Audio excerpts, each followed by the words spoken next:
your world champion, Mitch Connors, your state champion, Angus Colbert, and the degenerate, Roderick Matthews, code of honor, and they will be going on to face the Wordaments, Kahari, Scotty Roach, and the 2025 All-for-One Rumble winner, the #1 contender, Hex.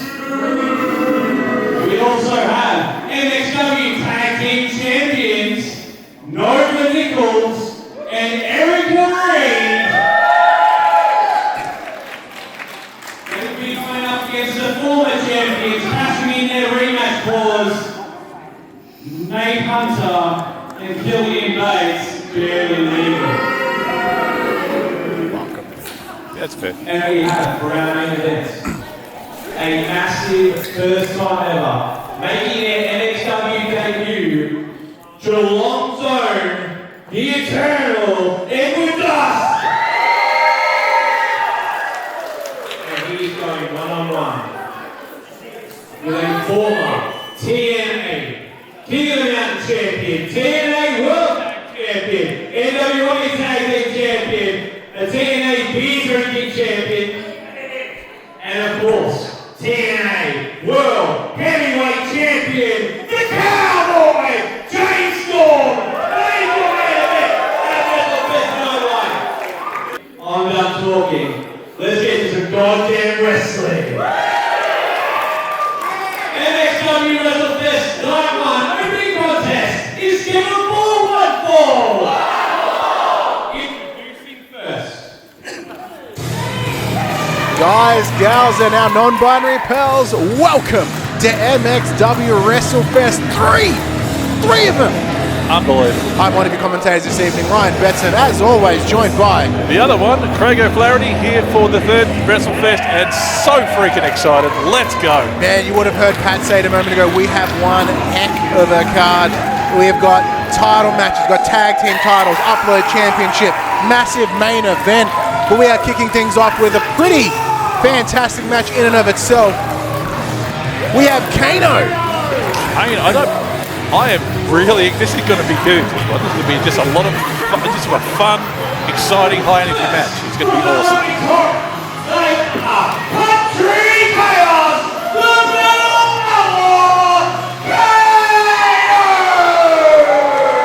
So he's a country boy, you can tell by the hat, the jacket, the whole demeanor really.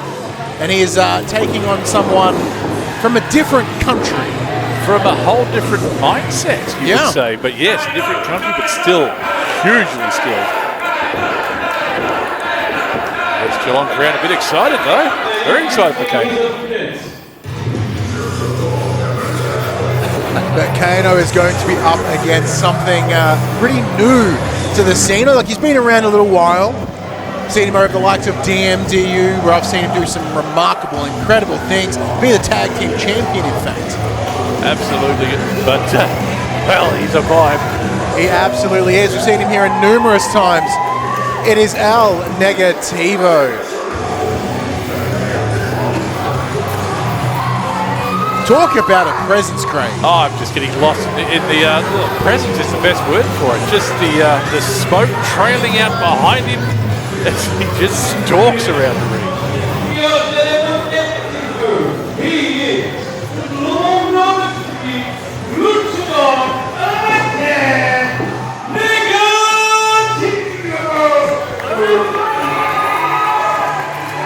Looks like Pat's having a bit of a challenge with that microphone too today. much for the mic. It was bound to happen eventually. Look, the Geelong Town Hall, we do a lot of great stuff here. Apparently, Pat, too much. There's too much Pat. But if you're watching at home, be sure to join us on your social media of choice. Use that hashtag WrestleFest3. Let us know your thoughts as we go, as we happen. You know it's a Geelong show when you have our beautiful choir of dudes who just yell the most redonkulous stuff. They spent the entire trip over rehearsing in the car. It's amazing. What they say to you? Like their goal is to break me by... Their goal is to break you by the second match, so we'll see. Well, that's, you know what I'm going to see? Two dudes break each other in this first match. Let's go. bell is rung. We are underway. Look, I don't believe this may be the first time, Craig, that Kayno and Negativo have stepped across each other in a ring. Most definitely here at MXW. So there's going to be a little bit of feeling out, a little bit of sussing out each other. And as you mentioned, well, a little literally feeling, two different kinds of country. Absolutely. Look, different. The wrestling is different in every country. Everyone's got their own specialties and what they love. Of course, you've got the luchas from Mexico. You've got the Canadian style. You've got the Japanese style. Yep. It's different everywhere. Different countries always, they blend together. They come together and just show us some amazing things. But right now, El Negativo is just being shoved to the ground twice by a very strong Kayno. Look, that's the thing. You know, Kayno coming from the city, metro rural hub that is Ballarat. They don't have technique, mate. They just beat the piss out of each other. And we were seeing that a moment ago, but like that little bit of technique just coming through with El Negativo until he just meets raw Aussie meat. So you got to find the balance, because obviously technique is all well and good, but when you've just got someone who's just ready to just hold you across the ring. Oh, this doesn't. Hang on. Oh, all the way slam, big throwback from Kayno, sending Negativo across the ring. Crowd firmly behind Kayno. Absolutely, a lot of. Ooh, catches himself before he runs into the buckle. Inseguri from Negativo rocks Kayno back in the ring. Doesn't daze and confuse him though. So brave move going up to the ropes this early in the match. He catches him. Oh, big leg scissors. Sends him across the ring. Shows what I know. Negativo, that speed coming through. Sling blade. Dropping Kayno hard onto his shoulder. Goes for a second. Missile drop. So far it seems to be speed versus power. Yeah, it's just speed versus raw force. Cutter takes him down. Cover by Negativo. Kick out at 1. Pretty quick turnaround from Kayno. It's just fun to say Kayno. It is. Kayno. That's right.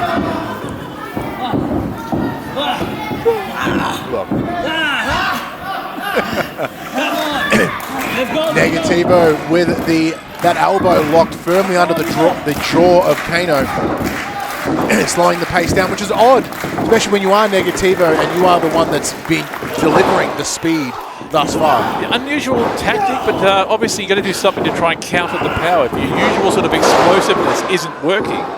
Kayno just walked directly into that cutter from Negativo. Negativo once again making his way to the top turnbuckle, Craig. Sorry, you were saying. He's just giving himself a little bit of breath to do his stuff here. But yeah, he's had to think outside the box. His usual speed, his tactics weren't working, so he had to come up with something new. He slowed it down. Ooh. Got control and was unlucky.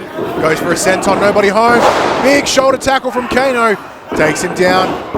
Follows up with a second. Not a complete disregard for his own safety, but he's given it his all. Just a low kick with the ribs there. It's a very precise shot. Negativo attempting to suplex Kayno. Kayno outbalance him. Readjust the counterbalance. Oh. Drops him fair onto his face. Just dismissed. And yeah, possibly a miscalculation trying to get the bigger man over his shoulder. Big snap from Kayno. Oh, that could be it. That is it. Wow. The brute force just takes out the speed.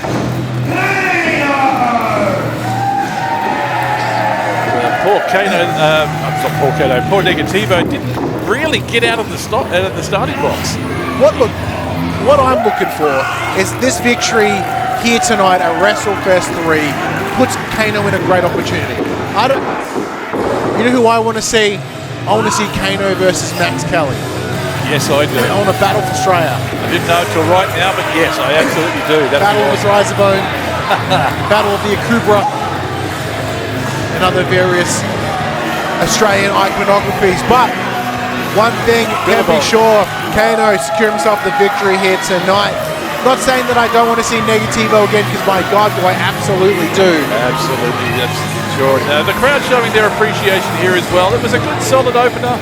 Maybe not the result Negativo was hoping for. Give it up for both Kayno and Negativo!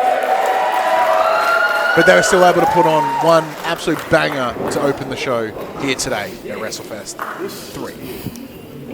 Try WrestleFest. Oh, hang on. Negativo has received an invite of some sort. It is precisely that. It's even spelled correctly. So, from our general manager, Craig, but keeping it to himself. Selective choice. Well, there you go, I guess. Let's get to it. Our next match at WrestleFest is scheduled for one fall. Introducing first. There is a lot of animosity heading into this match. Pumpin Paul Fury recently aligning himself with Marco Del Lago, the Golden God, All people. formerly of Hollywood Gold. They had a pretty strong impact over in Warrnambool, I believe it was recently.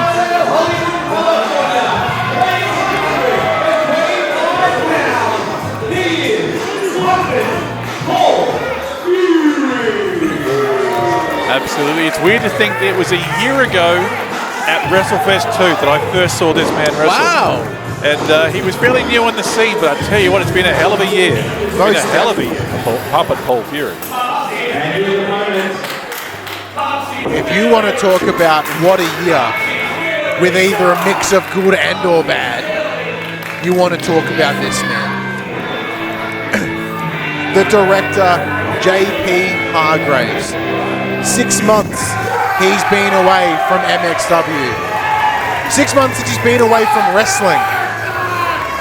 He went to find himself to go on that new creative endeavor, that new creative venture.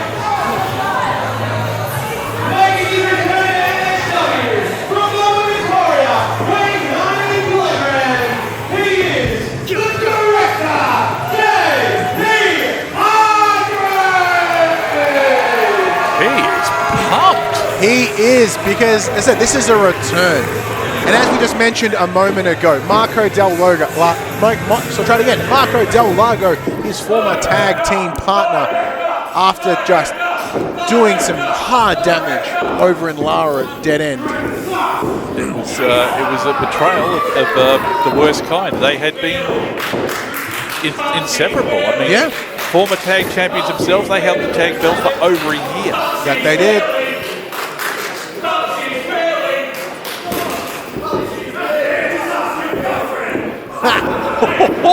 That's my word. That's a pretty good one. That was a good one.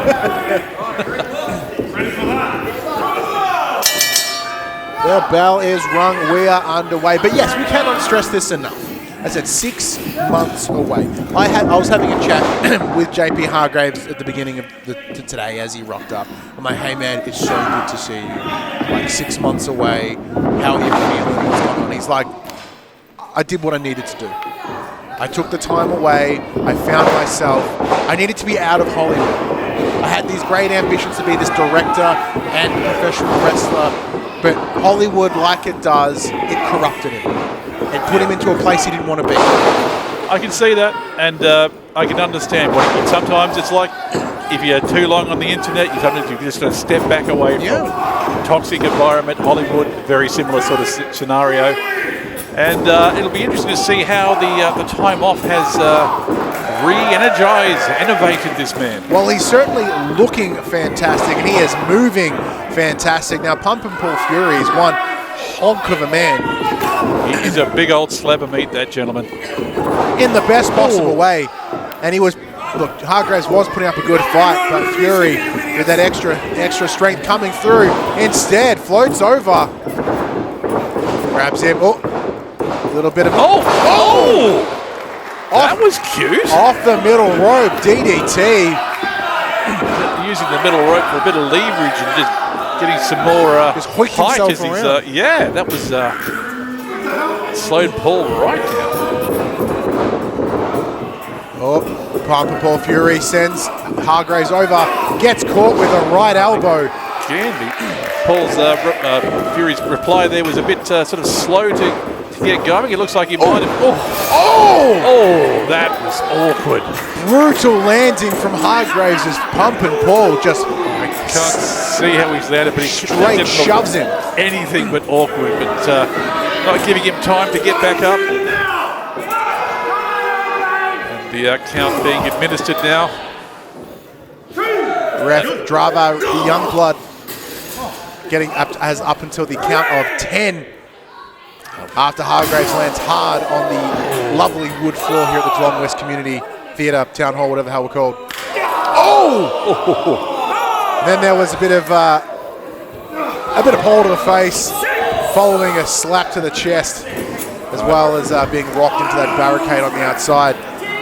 Pumpin Paul Fury goes in, quickly breaks the count, causes the reset. Craig. Well, it was the use for the reset because we were stuck on 4 according to the count from the crowd.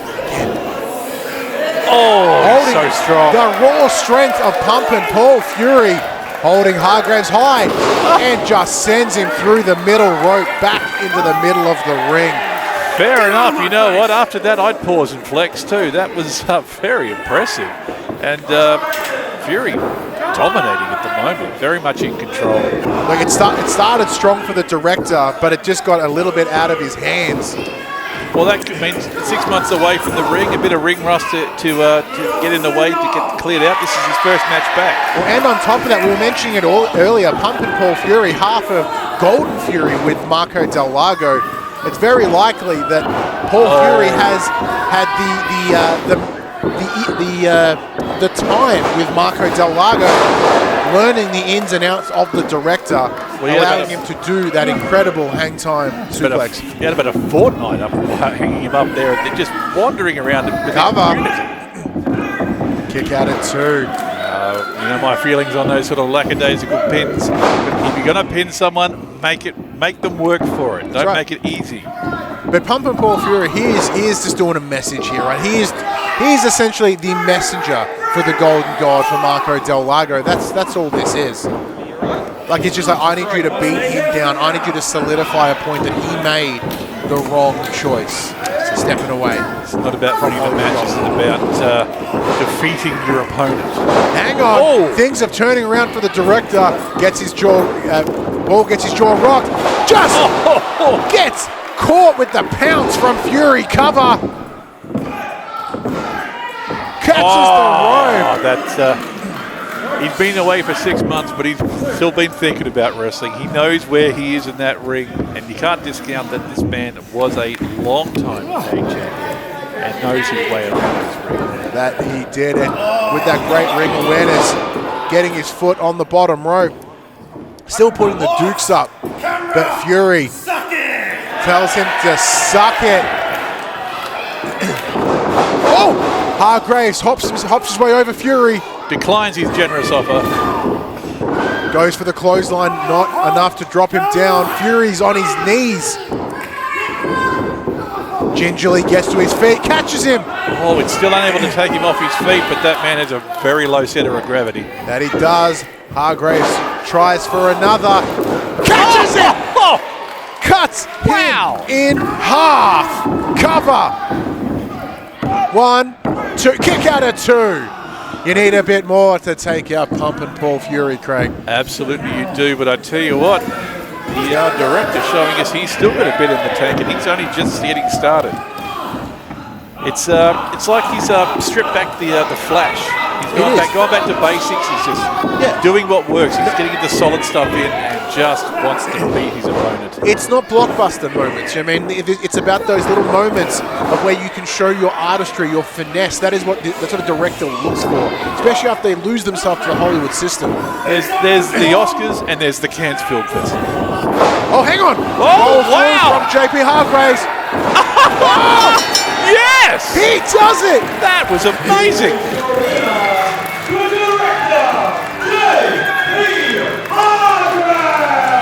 He sneaks up that victory. He's like, I'm the director. I say when cut happens, and cut happens right now. It happens on Pumpin Paul Fury. It happens on Marco Del Lago. And this is the full stop to what was Hollywood Gold. It is time for a new director, a different kind of director, but it's still JP Hargraves. Absolutely. Hollywood gold is gone. It's time to start a new franchise.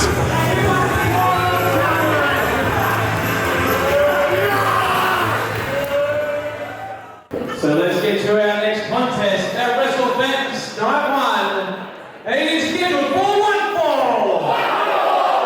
Introducing first.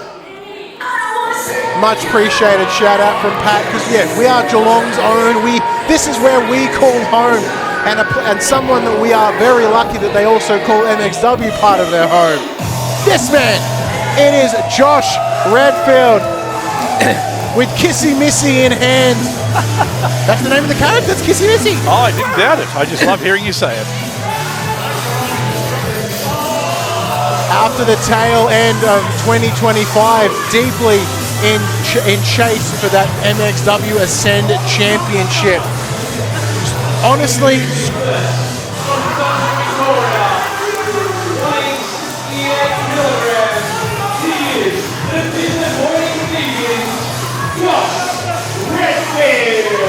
if anything, he should be the disappointed deviant after that really unlucky run at the back end of last year, just roadblock and roadblock and roadblock from getting that Ascend Championship.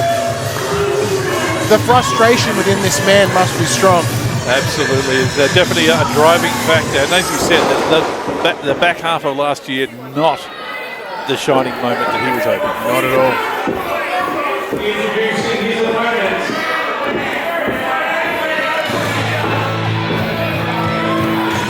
Oh, Gentleman we spoke about just a little while ago. We mentioned him earlier. He has had an interesting time at MXW, but it's been pretty good as of late. It's the Bushranger, Max Kelly. He picks up Kissy Missy and he says, "No way, get effed, F off."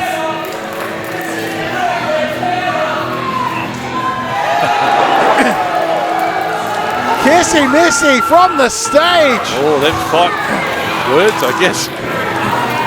In the world of Poppy's playtime. Pretty dangerous. Oh, you have to take your word for that, I'm afraid. I suspect that may not be my demographic. No, it's mostly my son's. There you go. Shout out to my boy.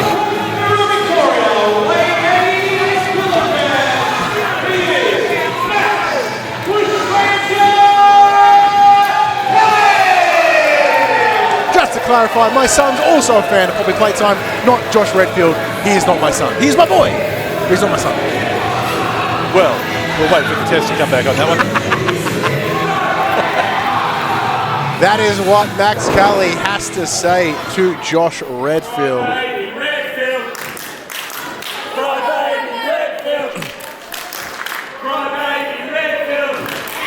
Max Kelly, I want to talk about previous runs.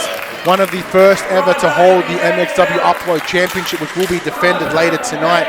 He himself understands what it means to have a string of losses, to have some bad luck. Well, to turn it all absolutely. around. I was going to say it's a very similar trajectory that Josh is currently running through that the Bushranger did. And as you said, that resulted in a belt. So there is hope, absolutely, at the end of the tunnel.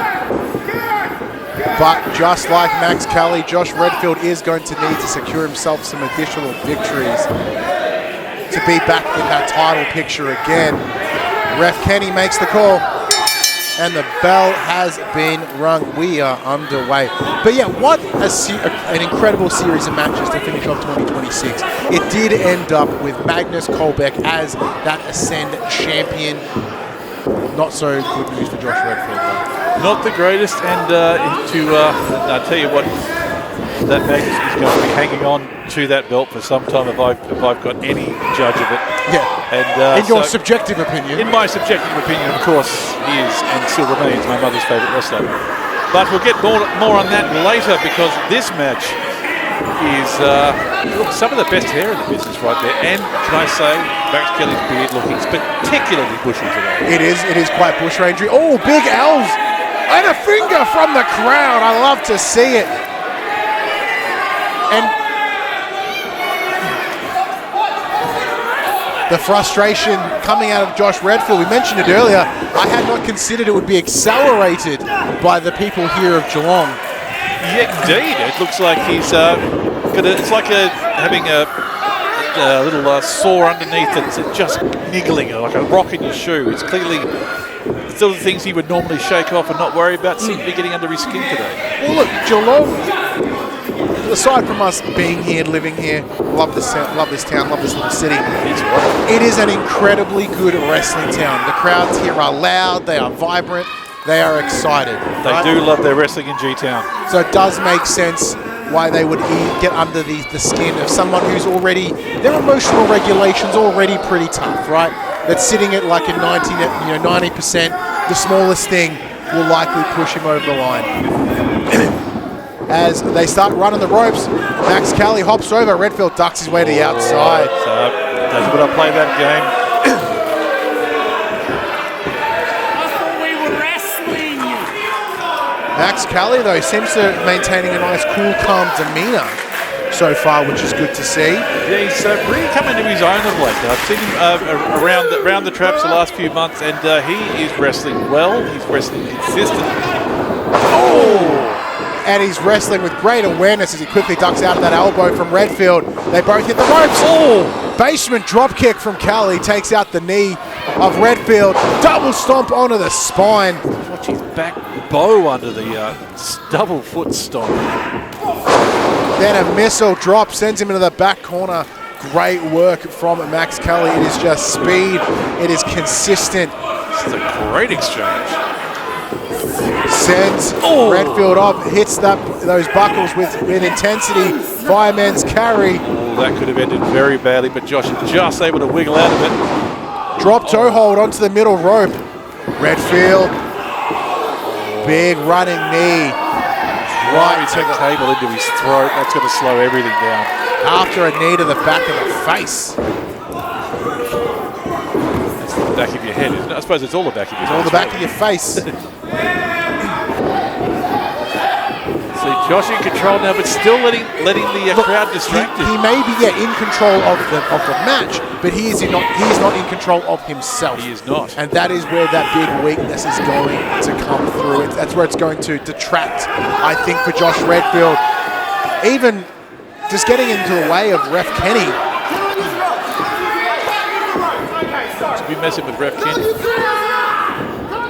Redfield cranking that left arm of Kelly around that top rope.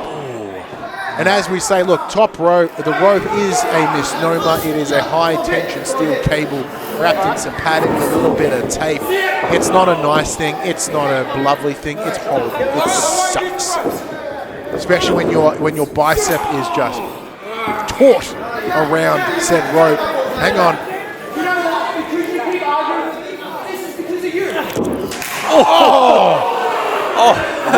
Ref Kenny responsible for the damage to Max Kelly's chest. He put all of that on Kenny. That's just not fair on Kenny. He's just doing his job.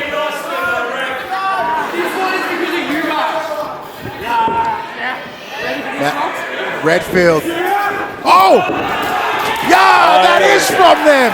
And that is firmly to the chest of Redfield. Kelly, spear! Good spear tackle right into the midsection. And done. With a second. Look at that little bit of airborne flair. Can One more time. Get Why himself not? a third. Oh, that would be why. Snake eyes. Big knee from Redfield. Wow. He could be out. He could be out. He is just smushed between the knee and that middle buckle. Redfield has the opportunity, goes for the cover. Two. Kick out of two from Kelly. This match continues. Nothing but reflex there from Kelly. I think his bells are still rung. Still not entirely sure which direction up is. And this might not be helping in any way. Cover again. Kick out at two. And this will be another test for Josh now. Two quick pins in succession, kick-outs. Comfortable kick-outs, you might say, and it'll be interesting to see his reaction to this now. But we saw it a moment ago, like that aggression, right, coming out, like just those series of stomps. There was no technique, there was no precision. It was just deep-seated animosity to not just like Max Kelly, but to MXW and to pretty much everything. Everyone, the crowd, the ref. You name it. He's going to come up and yell at us in a minute, I think. Stomp. holding his throat, his boot to his throat, pushing the absolute limit of that 5 count from our referee Kenny.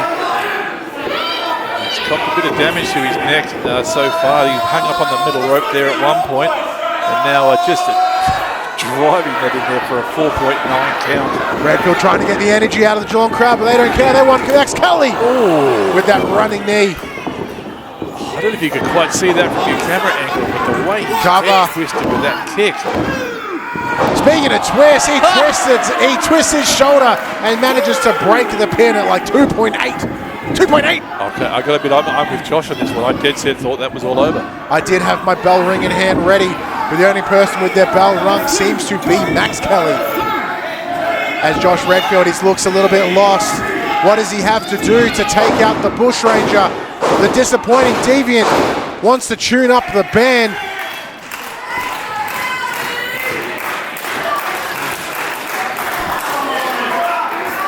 Oh, did I bump you when I accidentally? No, must have muted yourself. Oh! Max Kelly pulls the leg out from Redfield. Gets him.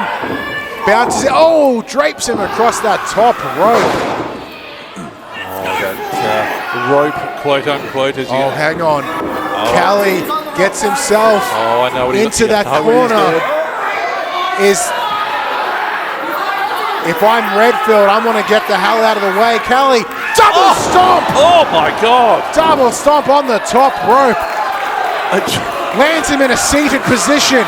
It is a mix of shoulder and butt cheek pain as Redfield stares into nothingness. He's not sure where he is. This is it. But he has the wherewithal to kick out at 2. Wow, okay, that's twice I've called this match and twice I've been proved wrong. These guys are just giving everything they've got, but it's that frustration. It's just coming in from different angles, right? For Kelly, it's the desire to return to that title picture. For Josh Redfield, it's to want to be back into it, you know what I mean? Like just after having an unsuccessful run. Redfield picks him up. Brainbuster! Landing high on the neck, running sense on. This could be it. Cover. Good exchange there.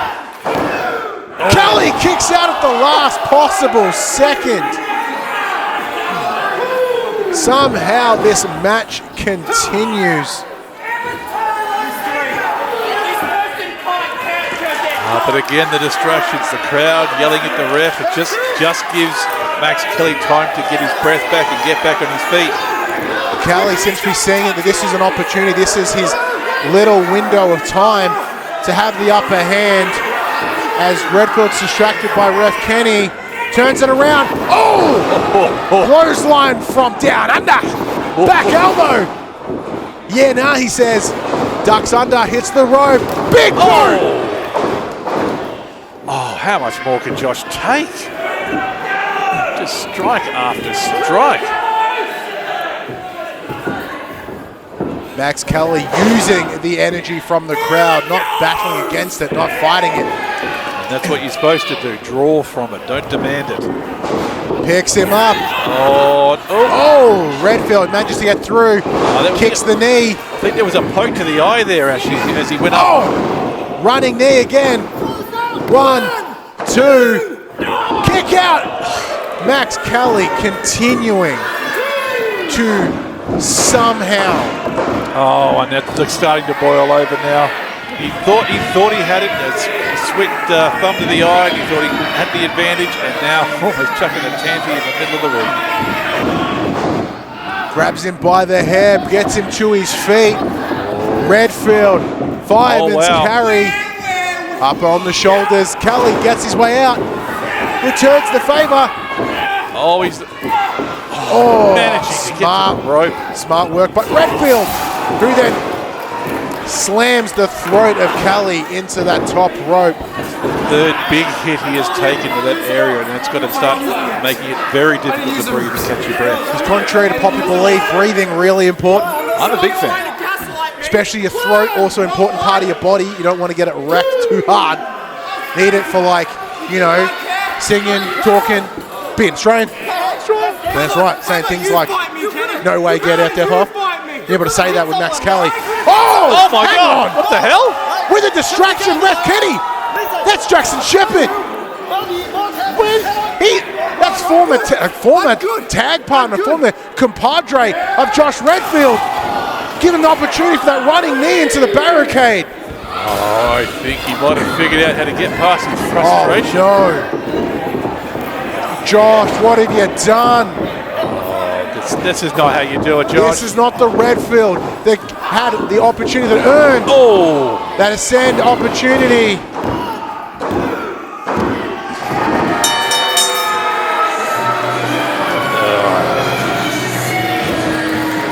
It is true. Josh Redfield is most certainly disappointing to me right now. The Breaking my heart. Never been truer statement. Many times he had the opportunity there, but his frustration kept. He could have had this one 3 times by now, but his frustration kept distracting him, and you don't get distracted against Max Kelly because he'll make you pay. The fact he's had to resort to this, look, does not bode well. It's a. Hey, hang on.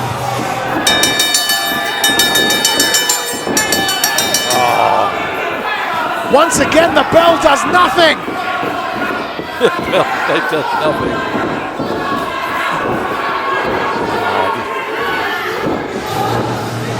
Oh! What? Kayno! Oh my God! I said before I would love to see Kayno and versus Max Kelly. You did, but what about Kayno and Max Kelly tagging up? They are coming. Oh, that is what I'd love to see. Oh, he's got something to say.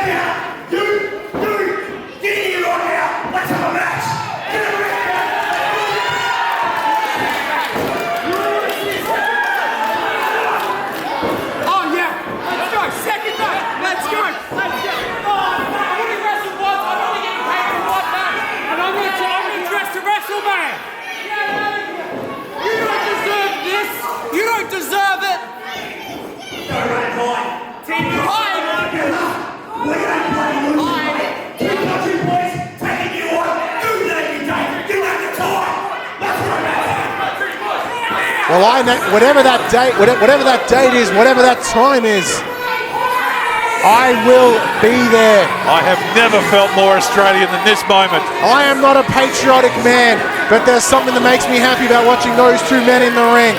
What doesn't make me happy is the actions of Jackson Shepherd and Josh Redfield. Disappointing is the best word for it. We're here live with JP Hargraves. Oh yeah, Marco Del Lago. You think you could throw me curveballs by giving me your bodyguard Pumpin Paul Fury? Well, guess what? I beat him. There's no glitz or glamour in this story. This narrative is going in my direction, Marco Del Lago. You turn on me, you're going to get the worst out of me.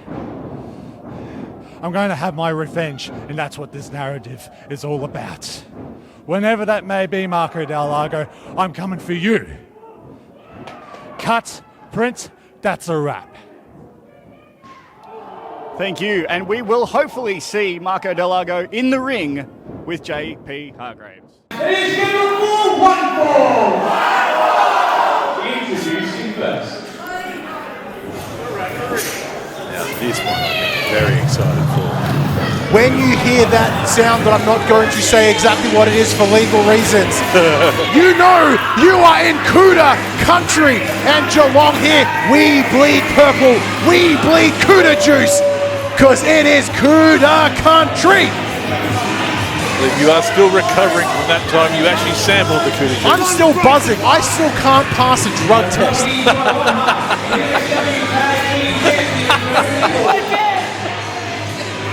It has been a very scary.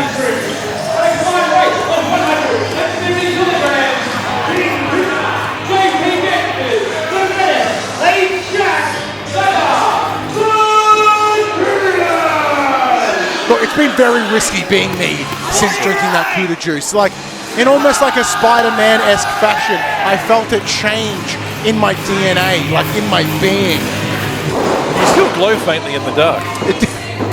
Power of the Cudas. Well, parts of it do. And they're going to need that tonight because the Cudas themselves, they've not had the strongest run. That's true. As of They late. have been having less than stellar performances from you. Their opponents.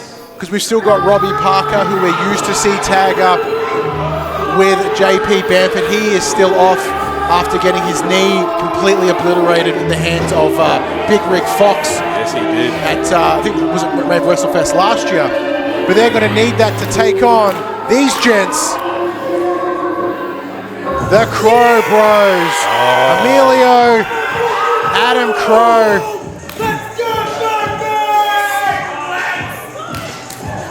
The bag of tricks these two gentlemen have is enormous. I have seen them pull things out of you wouldn't believe.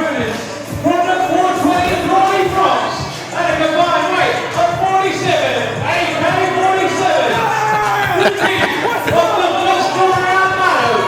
Good friends of Emilio. They are the Crowe Brothers. I will one day do the calculation of what 47 AK-47s weigh. Oh, he's so going to find that out right now. Hey, can you call the match for a sec? I can absolutely do my utmost to try and do that. Didn't that sound confident? How much does an AK-47 weigh? I'm on a list.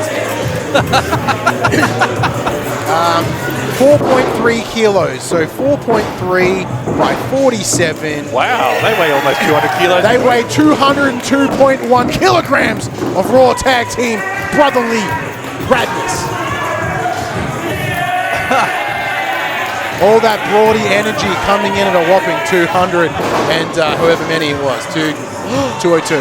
He stole the hat. Not the hat. I know, that's one of the best hats in the biz. I love that hat. Bold strategy for Emilio and Adam to poke at the Cudas in Cuda country. Well, you've got to try and get it skinny your opponent at the start of the match. Try and get it happening. That's a good tactic, to be honest. On Cuda Day of all days. On Cuda Day, National holiday. every day's Cuda Day. Not my choice.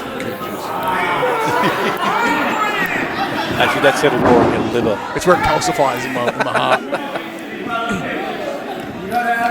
All right, we are kicking things off. Adam Crowe, A-Shack, the Menace, Mr. Awesome himself, the best around. Oh no! The hammer part fell off the hammer. The donga fell off his hand. Not the donga. Hashtag justice for donga. While you're there, hashtag WrestleFest 3. Give us your obituaries for the donga as it fell off the end of my hammer. I'm not going on the internet ever again. Nah, don't see that. Please don't search that hashtag. Donga obituaries, yeah, probably avoid that. The Crowe Bros though, Craig. Not someone that we see too often here at MXW. No, but very experienced, and they've been around, certainly been around the traps. Adam Crowe especially cut his teeth in South Australian wrestling. Yep. And as I said, I've seen these boys do amazing things. Well, we can't seem to be able to figure out who wants to kick off at the moment.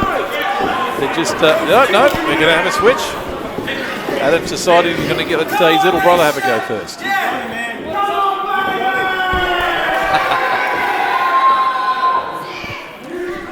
Well, what they lack in AK-47s, they make up in confidence, these two. Thankfully to Australia's gun laws, no AK-47s in the presence of this venue. Well, no actual contact between the wrestlers yet. We've already had 2 tags, so we're doing well so far. Just psyching each other out. I love to see it. Adam Crowe's found himself someone in the crowd, gives a nice little wave, making themselves comfortable here in Cuda country as Bamford just sends back Emilio Crowe with that hat back in the hands, back on the head. But yes, as we were saying, seasoned, I wouldn't say veterans. I don't think they would like me to say that, but certainly seasoned is probably like the strongest Seasoned word competitors. out of it. Seasoned competitors in the Crowe Bros. See them all across Victoria and South Australia, as you mentioned. They've been a little bit of here, there, and everywhere. Four-way lock-up to get us started. I like it. And it's just a test of strength. But the fun part is Adam Crowe also has to test his strength against his own brother. That seemed ill-advised. But together, they're able to kick to the midsection. Sends the Cudas across. No, the we Crowe don't. Bros sent flying and get dropped in just quick succession. You got to get up pretty early to get one over the Cudas in Cuda country. The Crows have been sent to the outside. Bamford, he's calling for it. He has himself prepped. A Shack hits the top, goes up and over, and takes down Adam Crowe and Emilio, but mostly Adam Crowe. Mostly Adam Crowe copying all of A-Shack's butt Just all of the right to the face. the front and back region of A Shack in true Cuda fashion. Front and back regions. Yeah. That's all these regions. Oh, speaking of regions, look at this. Roll through into a cutter. A Shack, absolute menace. Bamford going for the cover is the king of Cuda country. Unsuccessful. Fantastic exchange. But Cuda's firmly in control. Big splash from Bamford. Being isolated in the corner, just that classic tag technique, just keep him away from his partner. I love that snapmare on the outside. That's for the Tomoko over the rope. But Adam Crowe still able to duck to kick out. But as you were saying, Cuda's cutting that ring in half, really preventing Adam from getting to his brother.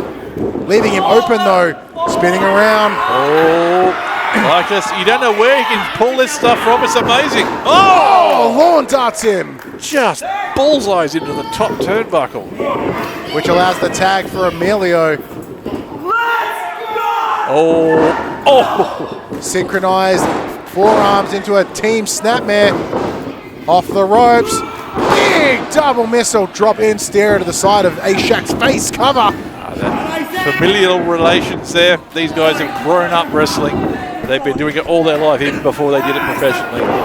And it just goes to show the synergy. They don't have to call out anything. They know what each other needs. Look, but same goes for the Cudas. A-Shack may Very be true. the newest member to the Cudas as a collective, the Cuda collective. But they have seen each other throughout all of this, through the beginnings of MXW at Slam in the Sham all those many, many years ago. hang Even on. into the backyards before. I love it. Big Death Valley. Adam using Emilio as a weapon onto A-Shack. Cover broken up by Bamford. Yeah, Bamford, I think, was very necessary there. In that case, I don't think A-Shack is still having trouble recovering from being pummeled, well, technically by both of them. Yeah. But as I was saying, like the Cudas, they know each other in and out. They may not be brothers in the blood fashion like the Crows, but they are still an absolute brilliant team in that ring awareness of A-Shack. Catching, reaches for the tag. The Crows giving it just enough. Hang on. Oh! Turns it into a double DDT. Oh my Absolute menace activity from A-Shack. I don't think I have ever seen that before. That was amazing. That was beautiful. A-Shack using his own momentum. He's reaching. Can he? Oh! Enziguri misses. Misses Emilio. Hits Adam. Tag! Bamford's back in. He is running through Emilio. He runs through Adam. Goes for a second. Hey, Adam, guess what? There's another one for you. Get out of here. Bamford, though, picks him up. Spine buster to Emilio Crowe with the cover. Kick out at two. Fresh man proving the difference as Bamford's running riot over the Crowe Bros. He spent so much time on the outside just watching his tag partner, his brother, get the crap kicked out of him, roll through. Slid down like a little spider.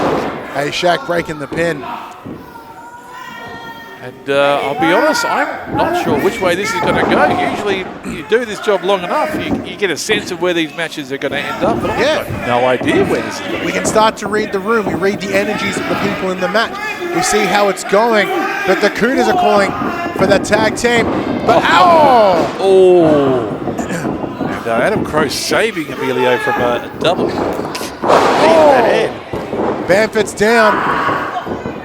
Crowe puts the butt out on the back. Hooks. Jesus Christ! I mean, destroyer, big old destroyer from Crowe. The Crows double knees to the face of Bamford. Cover. Wow!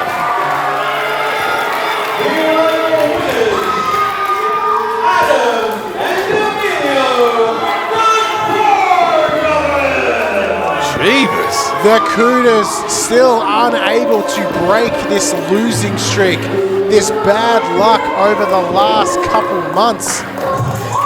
The Crows, though, luck, they were just outplayed at the end there. That was just power, dominant moves, tag teams working.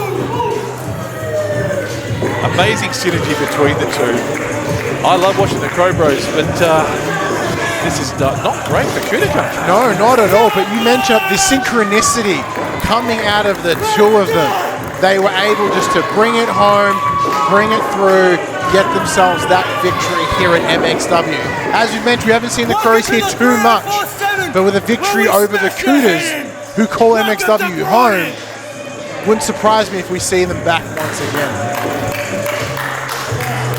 But the Cudas, though, Shaq Bamford, how do you recover from this? They themselves, after our break, we are going to have... This will tell us their recovery, how they deal with it, because the hand's been extended. Sign of respect from the Crows. Yeah, it was a solid match, absolutely. Not something we normally see. Oh. And I think you're right, that frustration is definitely starting to show rear its ugly head.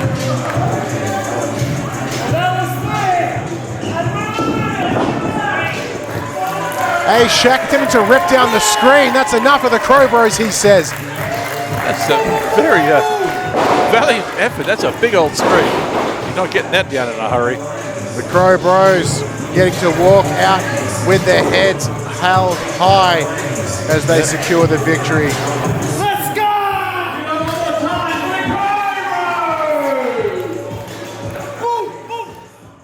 All right, we are here at MXW WrestleFest Night 1 and a tough loss from Max Bushranger Kelly. Max, your thoughts? You know what? I'll give it to Redfield. He may be a bastard, but that's a bastard that wins, you know? You know, it's tough to get a win on any day of the week, but tough to get one against the bloody Bushranger, all right? So luckily, afterwards, while they were being pricks, my old mate Kayno came in. Hey, mate. You good? I'm good, mate. I'm good now. I'm good. You're good, yeah. Excellent. You just keep an eye out, you okay? Josh, Jax, look out. These two country boys, when we're together, heads are going to roll, mate. Because that's what country people do. We look out for one another. We stick together through thick and thin. Yeah. Thanks very much, boys. We are here at WrestleFest Night 1, and after a very controversial win, we have Josh Redfield. Controversial? Nah, get out. We won. That's pretty simple, right? It doesn't matter the way we win, right? I told everyone that I was bringing chaos, that I was going to start getting what I deserved, right? There are matches that I should have had. Championships that should be in my hands, and yet they are not. And no, MXW management never rectified that, did they?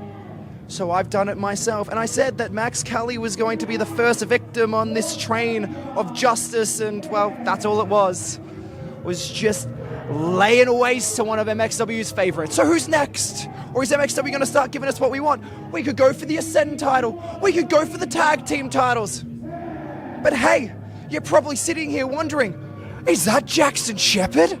Of course it is. Why would I come alone? Do I look like a dickhead? No, I'm smart. So Jackson Shepherd, welcome back to MXW and welcome to the chaos that is about to begin.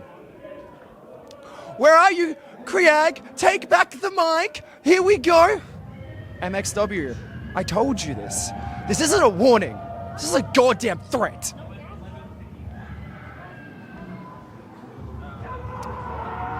You heard it here. It is scheduled for one fall, and it is for the MXW Tag Team Championships. Introducing first. We are back for the second half of WrestleFest 3, Night 1. You would have just seen it. Super Crazy is coming to MXW in May. ECW champion, ECW past. But let's talk about our present. It is a tag team title match. The former MXW tag team champions, Barely Legal. Nate Hunter on the right, Killian Bates on the left. Their manager, Phoenix Matthews, in the middle. They lost those tag titles against their competitors this evening. In their first title defense, these three, I should say, hope to bring the championship back to the shoulders of Barely Legal. But if you're Phoenix Matthews, back to his shoulders, as he would claim. Well, he thinks he does most of the heavy lifting. That's very true. But it must be unusual for him to come out first for a tag team defense. They held the belt for quite a long time. I think over almost 190 days. Damn. But now this is, I think, the first time they've come out for the a title shot at the tags and come out first in a very long time. Wow. So it'll be interesting to see. Yep, they're keen to get it back, but can they?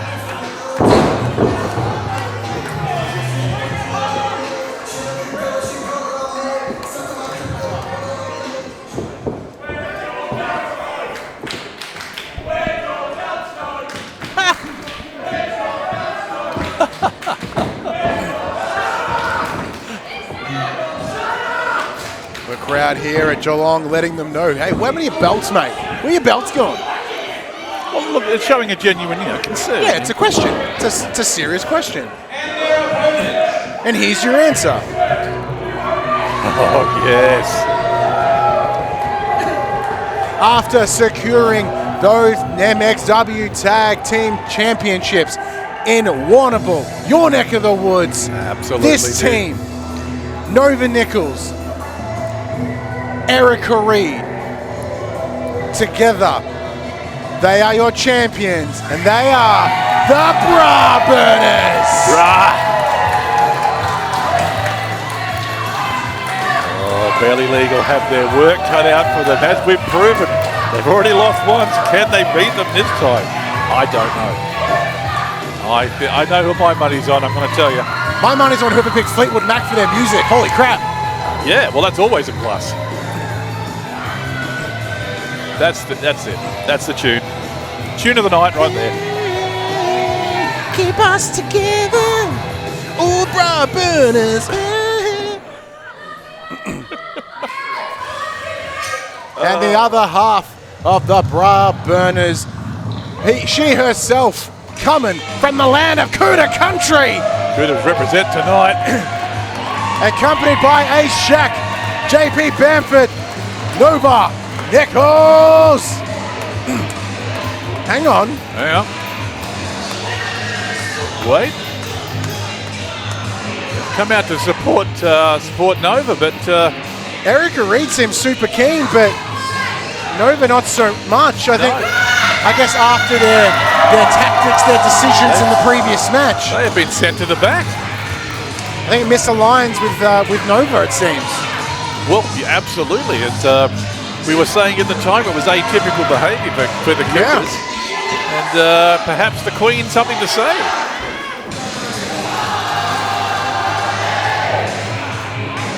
Can't help but dance. Look, we're already on our feet. It's the second half of WrestleFest 3. You know I'm going to get on my feet at some point. I'm not even sure where my chair is. I just got up early because I know this match is gonna slap.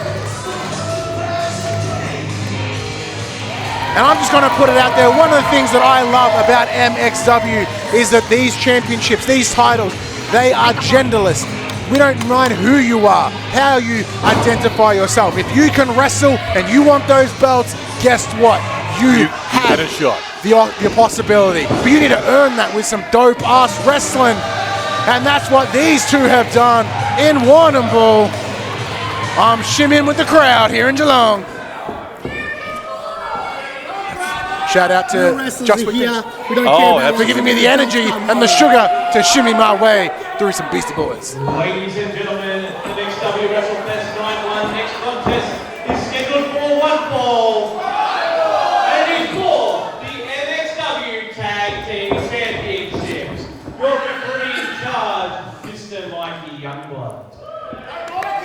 Introducing first the challengers to my left, accompanied by the manager of all managers, Phoenix Matthews. At a combined weight of 180 kilograms, they are the Golden Child Nate Hunter, the Gutter God Killian Bates. They are barely legal. Well said. Well Fart said. noise. For the subtitles of this, if there are any, fart noise.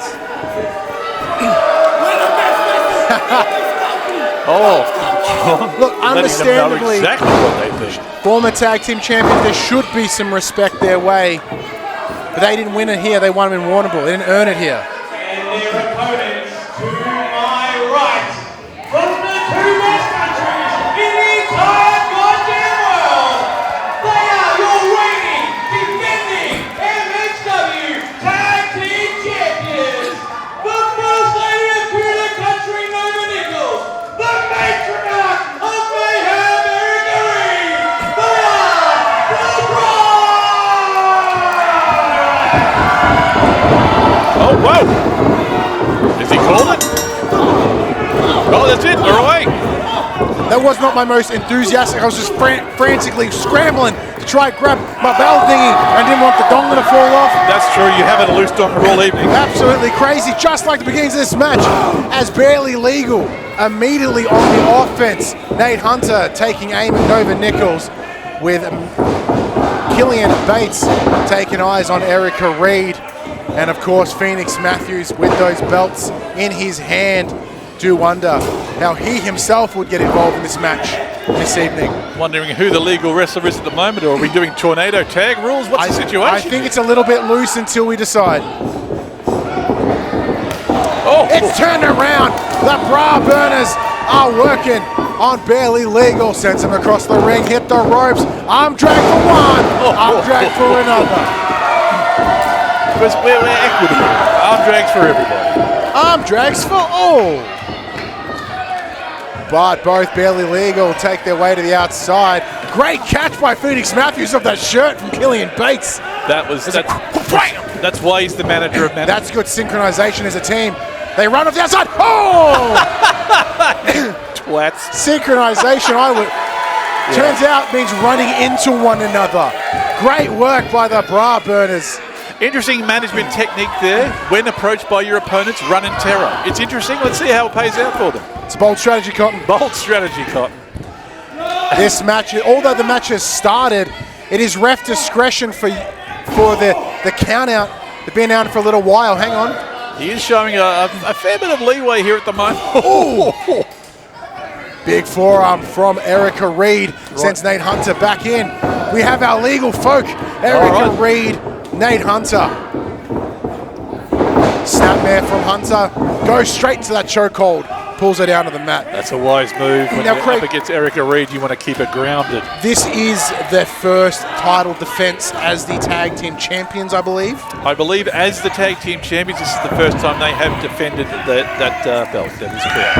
And going up against, the former champions in like essentially a rematch clause by the looks. No, interesting decision for Nova Nichols to send Cudas back, knowing full well that Phoenix Matthews is going to get involved. Look, we know Phoenix is going to get involved. There's a reason he's out there. There's a reason his tag teams under him do so well. And that's because... whether it be Black Roach Reserve, through them, that he was able to make them tag champions. There was a Carnage Championship in there with Xavier Black. There was a World Championship in there as well as a Heavyweight Championship, I should say, under Scotty Roach. All at the hands of Phoenix Matthews, as he would say. He is quite the orchestrator. But as is Erica Reid, as she makes her way to the corner, tag in Nova Nichols. Sorry to cut you off. That's quite all right. I was going to say that perhaps the decision to send them back is she knew that the Cudas, their heads were not in the game. They were distracted. We saw how they reacted at the end of their match. Perhaps she knew that they would be more of a hindrance than a help out here. Look, that is something worth considering, but on top of that, it's like, we don't need you. Like, I'm sorry, like, I love my Cuda country, but me and Erica, we have it beat, and they are doing exactly that with those big running splashes, monstrous splashes from Nova. They earned those belts, they earned the right to defend them how they choose. Snapmare followed by a crossbody cover, kick out at 2. Another quick tag, keeping it fresh. Smart work by the team of the Brah Burners. Great name, might I add. I love it. Erica Reid takes it down. Killian grabs him by the scruff of the neck. Forearm. Just precision shots with those forearm right in the neck. And again. That jumping in the last second back elbow. Just rocking the jaw of Bates. Oh, she's calling for it. This is going to hurt. Nate Hunter grabs the hair of Reid, giving Bates the opportunity to come and stomp, put the boots in on her. Fairly certain that was out the direction of Phoenix Matthews. Makes sense. And that has quickly sucked out all the momentum. Really has slowed the match down quickly. We saw it a moment ago, like Nova Nichols, although fast on her feet, she is the powerhouse of this pairing. She's the powerhouse of Cuda country. She is absolutely. She does a lot of the heavy lifting. Where Erica Reid has that speed, has that more technical side, staying on the mat, a lot of work. So for them to take that speed out of her, great work by Belly and Phoenix Matthews, as much as it hurts to say that. Much as that phrase sticks in your throat, it's absolutely correct. That's how you defeat these two. You've got to go against their strengths and limit them. Got to find their weaknesses and aim for them. Kick out at 2 from Erica Reid. Nate Hunter shocked as Killian goes for a second. Kick out again. Erica a bit discombobulated. I don't think she quite knows where she is in the ring at the moment. Now she's got the right direction. Nate Hunter just trying with a series. Goes for the choke. That's illegal move. Not ideal. Had the count to 5. Ref Youngblood. Cut him off. Uppercut. Sends Erica back into the corner. Not in Cuda country right now. No, she is not. Tag as Killian Bates comes back in. Makes eyes at Nova Nichols. While the ref had it. Rocks the face of Erica. Cover. Kick out at 2. And just the resilience of Erica Reid managing to get that shoulder off the mat just in time. But Barely Legal back in control now after a great start from the Brah Burners, and of course, as you'd expect, as our champions. Well, this is the thing. We were discussing it earlier in the match with the Cudas. The Cudas coming back off a pretty losing streak. Disgusting, despicable behavior from Nate Hunter. This is why you should have had the Cudas out here. They could have helped. They could have assisted. But then again, as I was saying, Nova Nichols, pretty much the only Cuda with some wins under their belt as of late. Well, I mean, it's brutal to say, but it's absolutely true. Oh, this John crowd, though, rallying behind Erica. They love to see her out here. Who doesn't love Erica Reid? Erica Reid is the future of Australian wrestling. She's the future of world wrestling. Craig, I'm going to put it out there. It does not surprise me if we see Erica Reid on other, wrestling promotions all around the world, especially with kickouts like that. Absolutely. You know that you've got the resilience to keep that match going and keep fighting against not overwhelming odds, but certainly the advantage at the moment. She's been in that ring for quite some time. Nova Nichols using the energy she has kept, able to pent up on the outside to get the crowd up along behind her and Erica Reid. Erica Reid breaks the hold. Hunter catches a kick to the midsection. Hits the rope. Grabs a little bit of confusion, not quite sure what they've got. Oh, because it was got the submission. Psyched her out and turns it into a stretch. That stretch is pulling on the obliques. They're your side muscles, Craig. The ones up in here, in between your hip and your armpit. Thank you for demonstrating that so provocatively. No worries, it's the only way to do it for you. Yeah, But it's unideal in a wrestling situation. yes, I'm not sure if you can quite see it from this angle, but the shoulder is not pointing in the direction it normally does. Putrid teamwork coming out of Barely Legal. Phoenix Matthews holding onto the barricade, grabbing hands with Killian Bates, allowing for that deeper stretch onto Reid. Thankfully, ref Youngblood caught it, broke it, hopefully just in time. Goes for it again, Nate Hunter. Oh, hang on. Despicable. Gets that! Yes! Great work by Drama. Did I mess with Ref Youngblood? That is That is why stuff. GM Craig has Ref Drama on the books. Yeah, he They does. work like that. Erica Reid in the middle of the ring. Oh! High and low. Taken out by legal That cover. was so awkward. But she kicks out at 2. I did not. That was such a great pin. Everything was bundled up, and she still managed to get her shoulder up.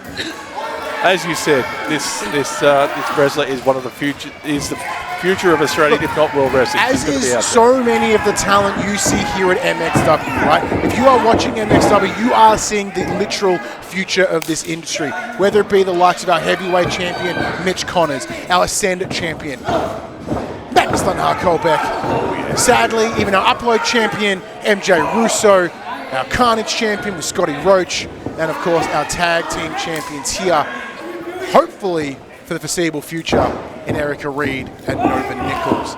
But things are turning a different corner. There it is. Sucks through under leg tag. In comes wow, Nova this Nichols. changes things. It is just power as Justice. boom! Clothesline, back elbow, spine buster, side walk slam. Nothing but brute force coming out of Nova. 1, 2, kick out at 2. I did not think that. I thought that was it. She rattled so many bones then. Killian Bates still struggling to get back. I'm to his feet. surprised he doesn't have a broken rib cage after that nasty elbow. That was awesome. Nova Nichols calls for it. Big choke slam if she hopes. Up. Hunter sneaks through though. Oh, no! Pushes Nova into Youngblood. Youngblood's out. There it is. Oh, that's Big it. choke slam from Nova. No. Ah. Killian breaks the pin. But ref driver's out either way. But Killian should be paying attention. Erica Reid. Big lariat takes him down. All 4 competitors sit down on their backs, middle of the ring. That's it. Taking out the ref may help you, but it also helps your opponents. The only person currently standing is Phoenix Matthews, and he's joined by Frankie Grimes. The Swamp Daddy himself is like, I've had enough of you, Wait a mate. minute, but that's not all. And the Cudas, Bamford, Shaq, they come through. They've slid the belt into the ring. They're enticing Nova. This is your opportunity. Use the belts. Take advantage. I'm not sure where to look. This is chaos. No.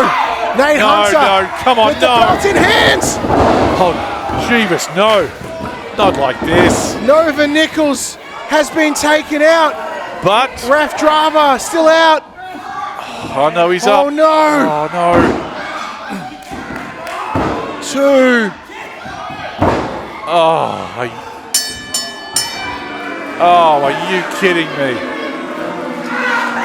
Here are your winners and new MXW Tag Team Champions, Barely Legal.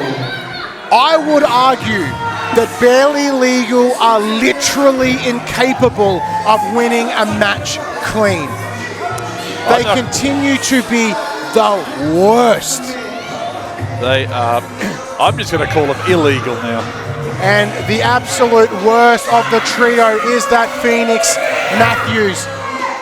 He orchestrated this, he made it happen. But Nate Hunter, Killian Bates are once again your tag team champions. There's only so many two-time tag champs here at MXW. But hang on, standing in front of me, Josh Redfield, Jackson Shepherd, they have their eyes locked on Barely Legal, as do A-Shack and Bamford. This tag division continues to be hotter than ever.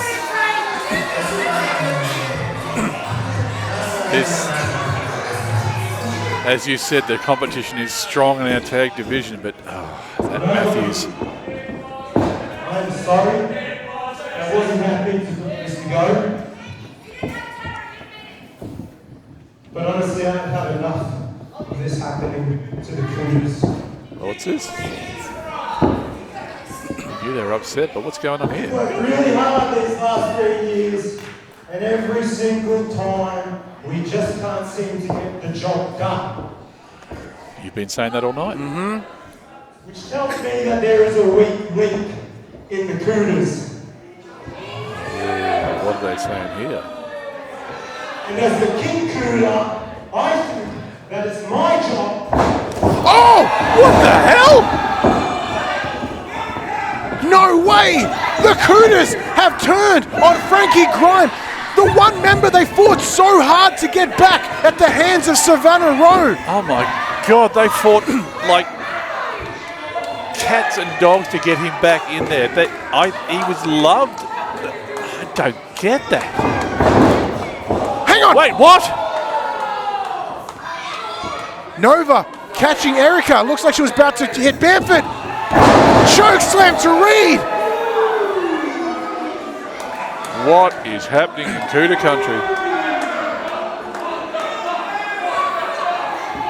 Oh my God. And the chorus now in the crowd now just chanting, what the hell? And I said it, we're in Cuda country. It's Cuda Day of all days. But the three of them stay tall. What does the Hunter Robbie Parker have to say about this? We have division within the Cudas. well, we have an excommunication from the Cudas.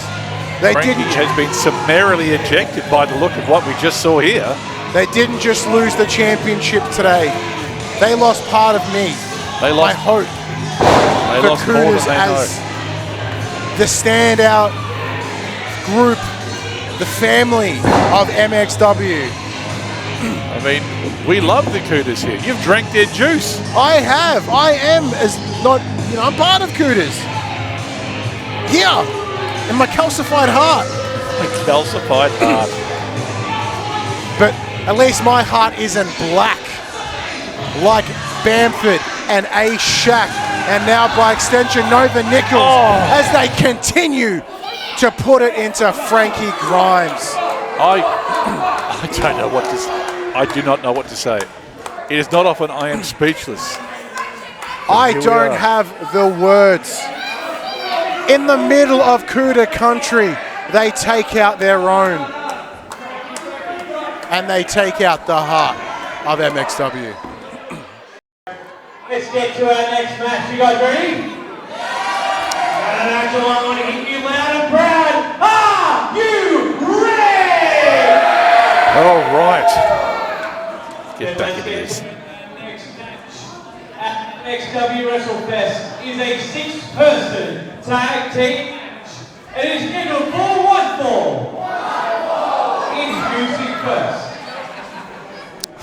Yes, let's try and put that behind us, shall we? Because there's some excitement coming. 6-man tag action. This is going to be brutal. Oh. Sorry, ladies and gentlemen, got a little caught up there watching the video package because we are about to hear the word of Hex.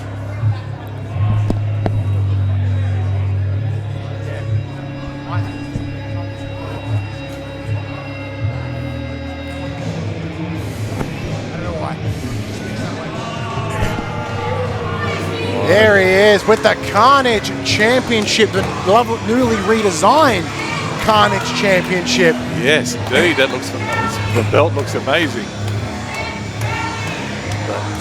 But the standing behind the belt. This is what happens when you listen to the word of Hex. That Carnage Championship, previously in the hands of MJ Russo, Terry Shaw before him. After that, the Brian Kendrick, now in the possession of the word of Hex. It's a hell of a lineage on that belt, but this is never quite know which way this man's going to go. This has been brewing for a while. The word of Hex, we saw them what feels like not that long ago. Hex made his return, brought in Jahari, then Scotty Roach, the filth that he is. Yes, still a surprise. Sure, he can fit into wherever he goes. He's an amazing competitor, but did not see this alliance coming.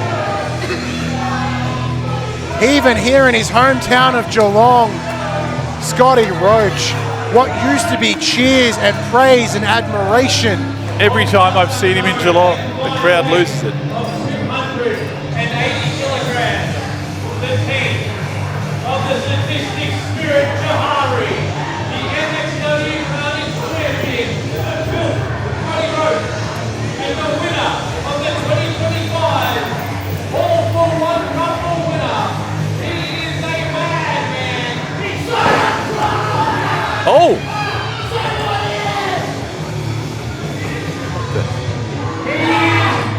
Your savior,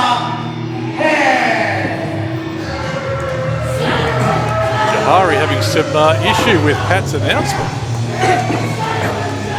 He is your savior.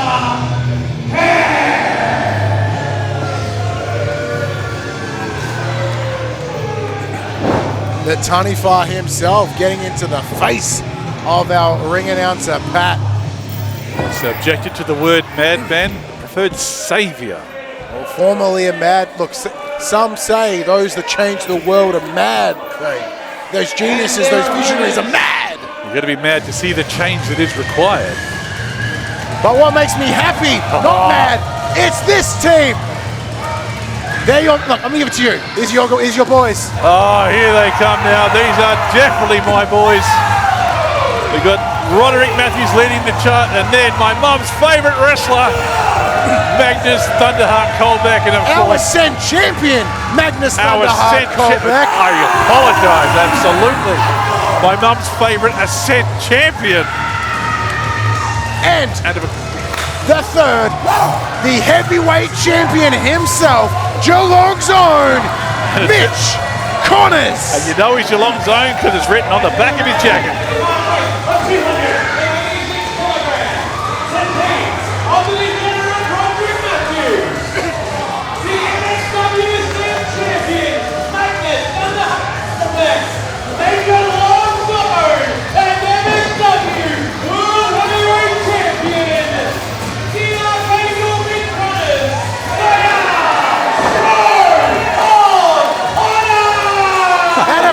Mini Mitch, the honorary member of Code of Honor. Give it up for Mini Mitch. Man, we love Mini Mitch. We do love Mini Mitch here at MXW. There is a lot of gold in that ring, can I just say. In this match, we have 3 title holders. And on top of that, the #1 contender in Hex. It's insane. But it's not bad. I'm just watching myself. I don't want to get yelled at like Pat did.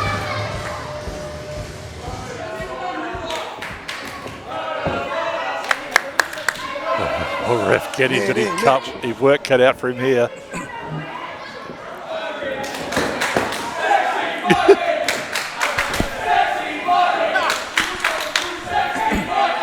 Hashtag Sexy Viking. Here he goes. Hashtag Sexy Viking. Hashtag WrestleFest 3. I haven't spooked that in a little while. Your social media of choice. Be sure to let us know your thoughts, your opinions on what is on. Look at all the belts. Look at all that gold that Pat has to carry. Luckily, he is jacked. Oh, yeah. Ref Kenny doing the checks on everyone. Now, of course, Roderick Matthews, and the newest member of Code of Honor, who I haven't seen in a little while. I've never seen him before. I believe this happened over in Warrnambool, I believe.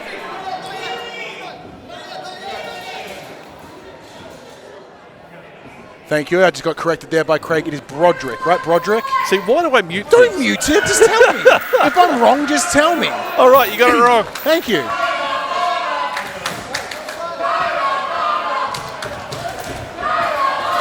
Oh, Geelong crowd do love the Code of Honor. As do I.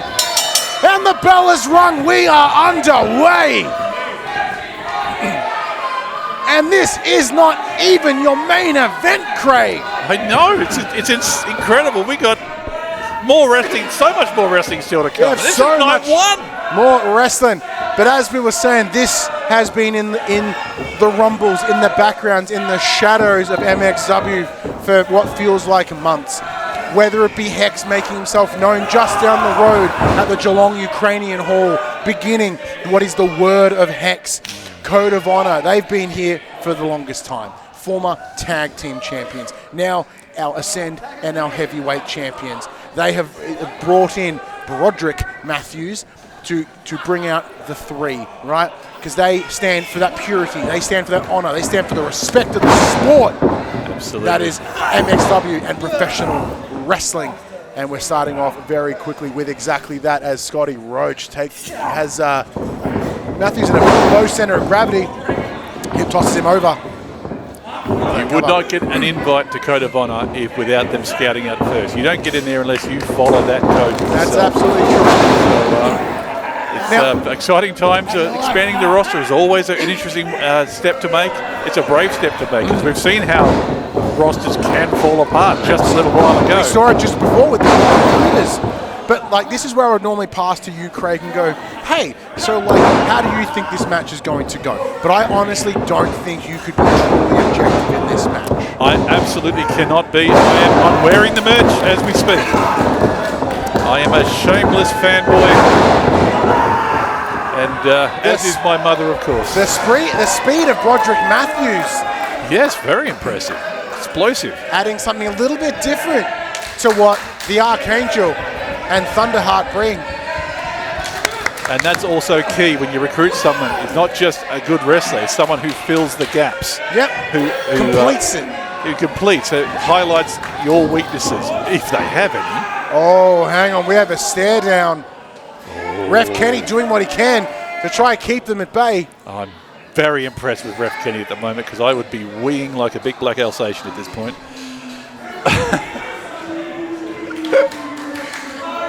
I'll let you sit with that visual image. Beautiful viewers and watchers at home. You could actually use the dog of your choice. It could be a golden retriever for all I care. Whatever excited animal that you have at home that likes to wee, let us know. Hashtag WrestleFest3. Hashtag for the party. Matthews, big chop, cuts right through the chest of Scotty Roach. Magnus approved. Oh, Jeebus. Bold strategy, putting a giant tattoo on your chest that says, here, hit me. Hit right here. Matthews pops over, picks him up, spinning.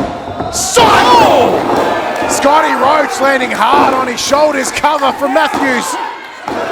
Kick out at two. Scotty Roach is not used to being manhandled like that. That he does not. Reaches, grabs at the legs of Savior Hex. Oh, okay. And Mitch says, you know what? I'd like a piece of that. Oh, okay.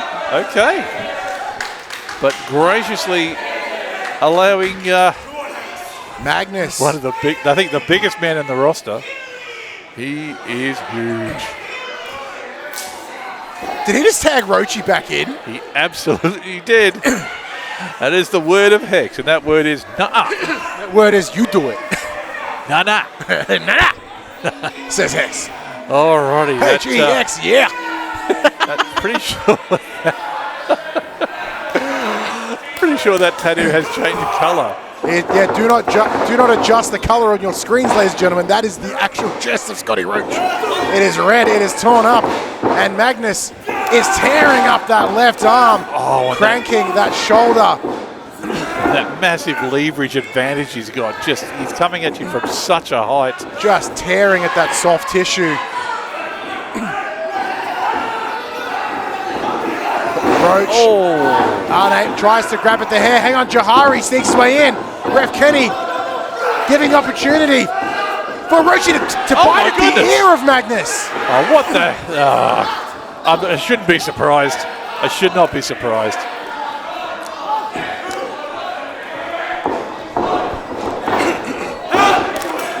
Oh, that signature flying right hook from Roach. Rarity to see. Colbeck.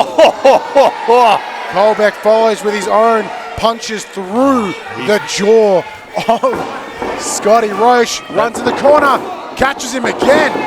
This time with a clothesline. That sexy Viking is never too hurt to hurt you. That was cunning move there. To just get out of the way, and like that, the advantage switches.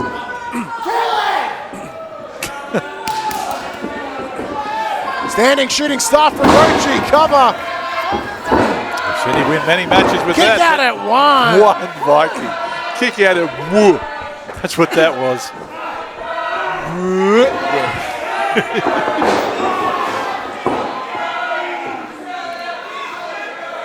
This Geelong crowd, though, still very appreciative of the Code of Honour. As are we all. It's always a good match when these boys are in the ring. Well, speaking of in the ring, Jahari has tagged himself in. Finally making his first appearance, I think, in the match. Big, massive, monstrous right kicks to the torso. Ooh. Exposed torso of Magnus Colbeck. Magnus Colbeck is he's not a thick man. He's a tall man. He's a thin man. Just exposed bone with those impressive kicks. managed to get his foot up that high, but now with the TNT from the knees. Kick out of two. It's not often you see Magnus in this position. Very rarely do we see Magnus on his back. That's right.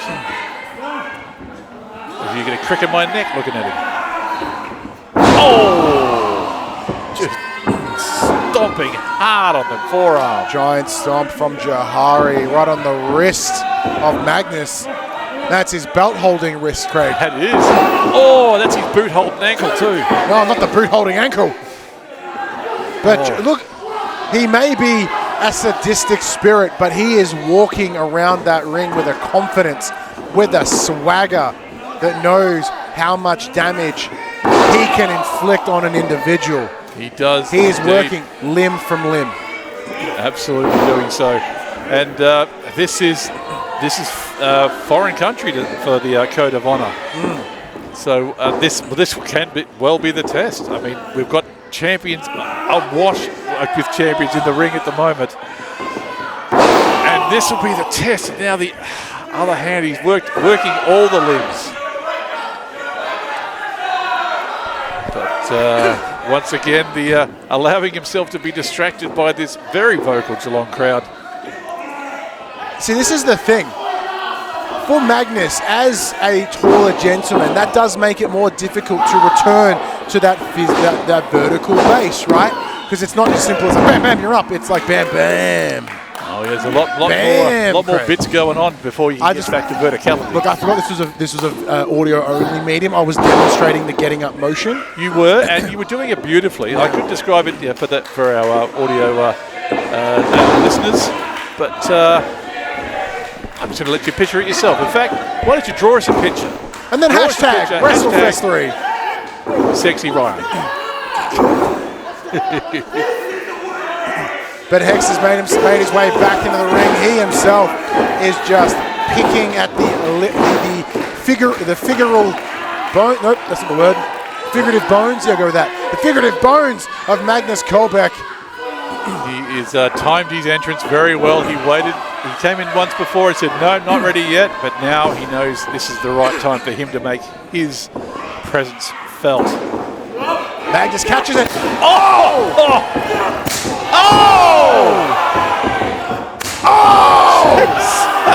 What a shotgun to the chest of Hex.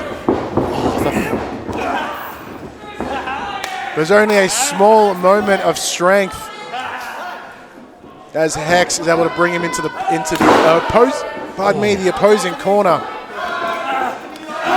very impressed with Hex's resilience after two of the biggest chops I have heard in a very Three of the biggest chops. There Three. was 1, 2, and then an overhand. Just a big full stop. Just what patouche. Hit the rope. Magnus breaks through him. Shoulder tackle. Takes out Rochi. Takes out Jahari. red hot opportunity. He must get a tag. And we know Mitch is fresh. He's ready to go. He is so keen. I'm going to call it the flight of the Valkyries. But Broderick also keen. He's spoiled for choice right now from what we've seen. But Jahari rocks.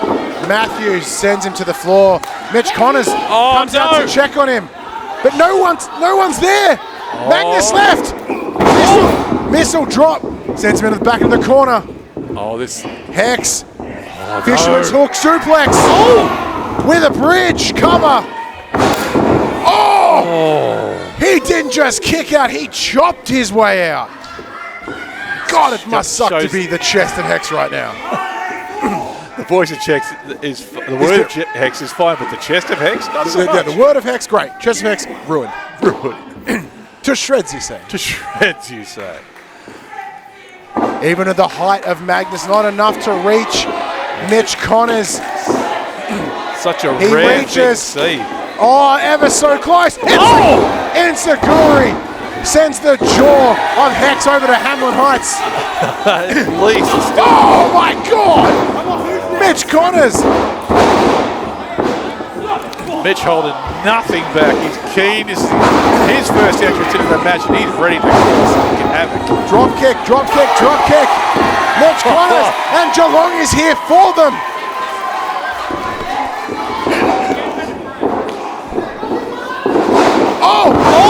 Rochi taking the bullet, sending Hex to the outside. This is what you do for your savior. Connors grabs the rope. Hex rolls through, ducks it. Springboard handstand caught by Hex. Ready. Falls into a nasty suplex high on the neck. That was a very awkward fall. And the rest of Code of Honor only just now trying to get back onto the ring. I did not see this coming at all. Fireman's carry for Connors. Hex holding on. Not able to keep it on Connors, however. Springboard. Springboard Enziguri rocking that jaw of Hex to the other direction. It's now back in place. How nice of him. How considerate. A realigning kick. Yeah. I think I played bass with it once. It was pretty good. Mitch Connors. The Archangel chant starting to ring out across Geelong. Oh, Jesus. Oh, Jesus. Rochi with the save. Big knee. Huge pump knee. Grabs him. Just faced. Busted on the middle of the mat. Magnus leaps the top rope. Discus. Lariat. Folds Scotty Roach in half. Points to his BFF in the crowd. Wow. Jeez. But that minor distraction causes the Jahari to grab the opportunity. Normally the deliverer of the spear. And I have not seen him go down that hard I don't think I've ever seen him go down that hard. The number one contender, the heavyweight champion. Tag, in comes the new guy. He's ready. Roderick Matthews like, I've got it, my dude. I've got it. Trust me. Has he though? No. Yes, he does. As he gets back out, hooks the arm of Hex. That's like a... Low blow. There it is. Hex with a distraction of Rochi on the outside. Matthews. Driver. Cover. But everyone distracted. He's in. One. Oh my goodness me.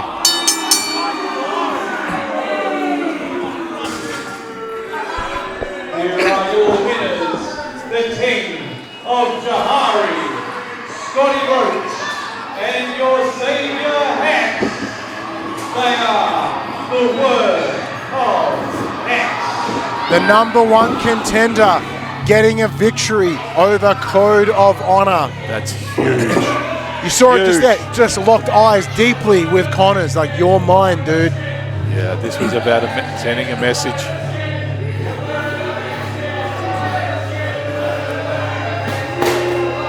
And this team, this cult.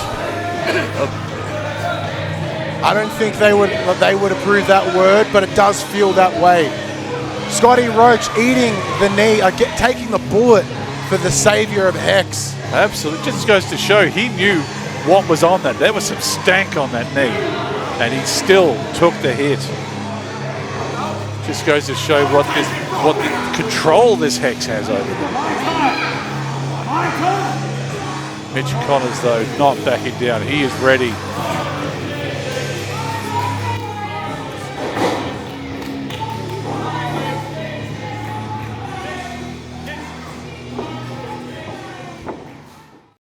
We're here live at MXW WrestleFest Night 1, and I have right with me now the... Out. Phoenix. We're getting quite the list for ourselves now. Code of Honor, Hollywood Gold, the Cudas, every variation. Now Erica Reid. Who's next? Barely Legal are dominating Australian tag team wrestling. There's no one left, and we're waiting for a tag team to step up or step down, because we're going to hold these titles for a very, very long time. And whether you like it or whether you don't, we're going to be the forever tag team champs.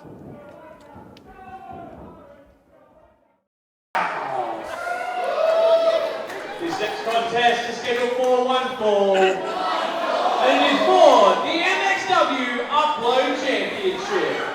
Introducing first. It's time. Set the scene for me, Craig. Well, the scene is Rocco Reid. He's the Lord of the Ring champion, and that, of course, guarantees you a title shot. And he had a choice. He could have gone up against anyone, and he's elected to go for the Upload Championship. Now, this is...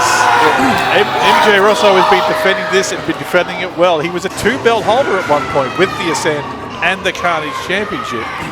And but he's... you could have wondered why he's made the choice to go this way. Why has he picked MJ Russo? He could have gone for the Ascent. He could have gone for the heavyweight. He could have gone right for the big prize. But he's elected to go the Ascent Championship. Well, Rocco Reid was having a chat to us before the show today, and he said a couple of things. He goes, I could have gone here, I could have gone there, but I went for MJ Russo and the belt that he possessed. He saw him as somewhat of as an easier opportunity. He says he's a bit of a wuss, bit of a scaredy cat, bit of a weasel. Well, I mean, all apt descriptions. But you should never discount somebody who has, and let's be honest, say what you will, he's kept that belt and he has earned his right to call himself a champion. And his opponents. That he has been a champion for, looking at these numbers, for 60% of the time that MJ Russo has been here at MXW, he has held a championship. Formerly a 2-belt champion, currently the Upload champion. Now, I have said some things in the past, Craig, about this man. Nasty things, mean things. But that was who he was at the time. He had this arrogance, this what I felt was unearned arrogance, this unearned confidence. He was cocky. But I have to admit, after this long with championship gold in his possession, he is, I may not like him, but he has definitely earned my respect. And one of the strongest competitors at MXW. Absolutely. I would say he's got at least 60% of my respect. Fair percentage. At least. Now look, you can say, as you said, when he came out, he was cocky, he was arrogant, but by this stage, he's earned the right to be a little cocky. Yeah. He had 2 belts. He had the Carnage Championship. Terry Shaw held that belt. 364 days. Oh, it still hurts. But to get that,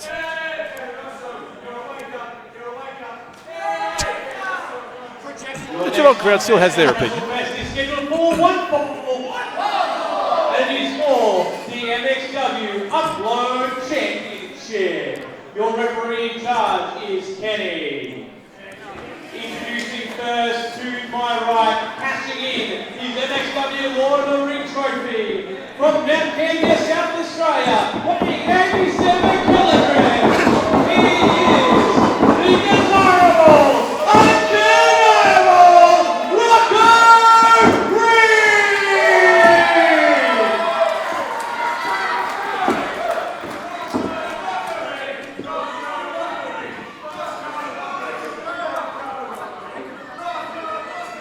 And introducing his opponent to my left, from Blackburn, Victoria, he is the reigning and defending, history-making MXW Upload Champion, the Calamity, MJ Russo. The crowd may be still not a fan, but you can't deny that he has become a far more formidable opponent than I ever thought he would. And Rocco Reid may have picked this for those reasons you said, but he still has his work cut out for him.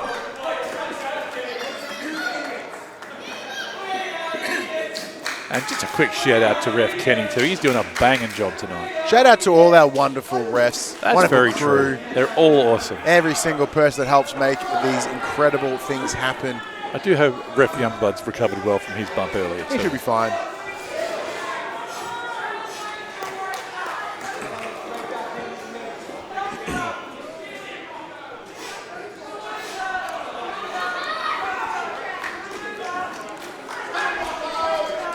Ref Kenny doing the checks. Both these men.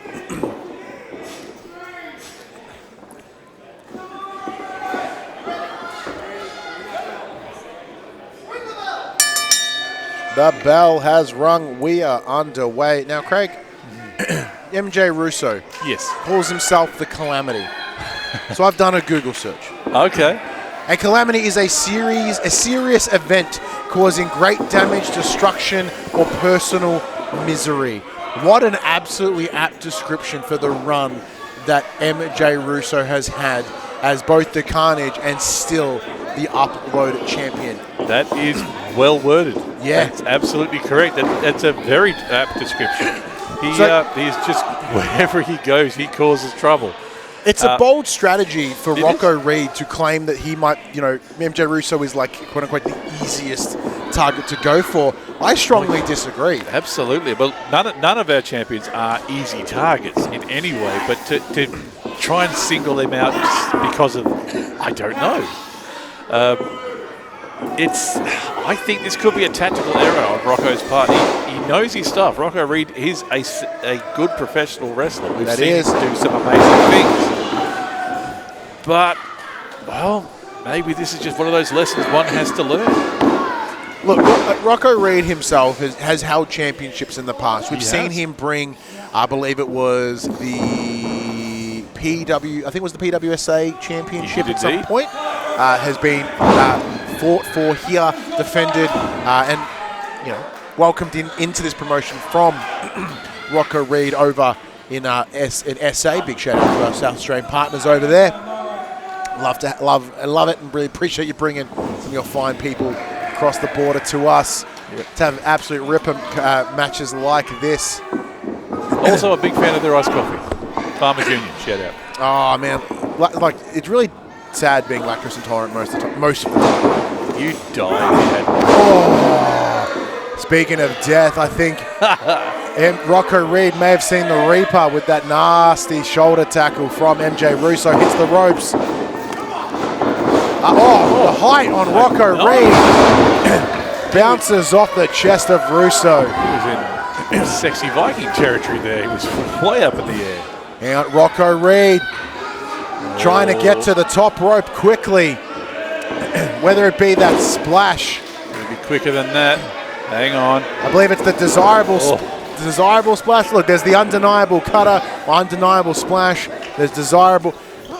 Either way, Rocco Reid is going to do presumably some nasty damage of his own if he can. But he bounces the forehead of Russo. Follows up with a chop.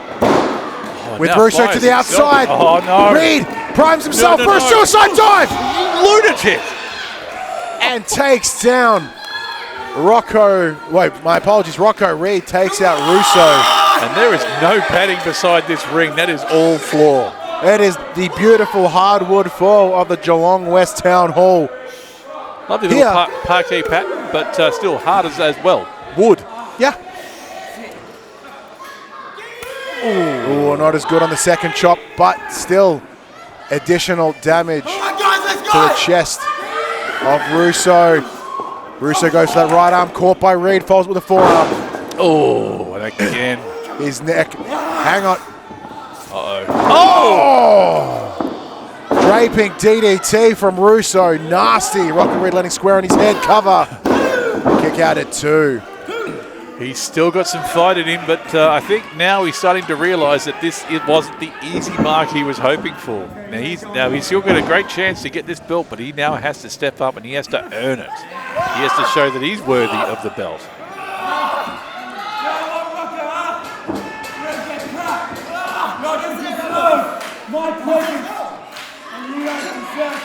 MJ Russo slowing down this match. Smart decision, keeping Rocco Reid down and on the mat. As he is known for his high-flying abilities, his ability to just defy gravity and contort himself in the air. Oh, big uppercut from Rocco Reid.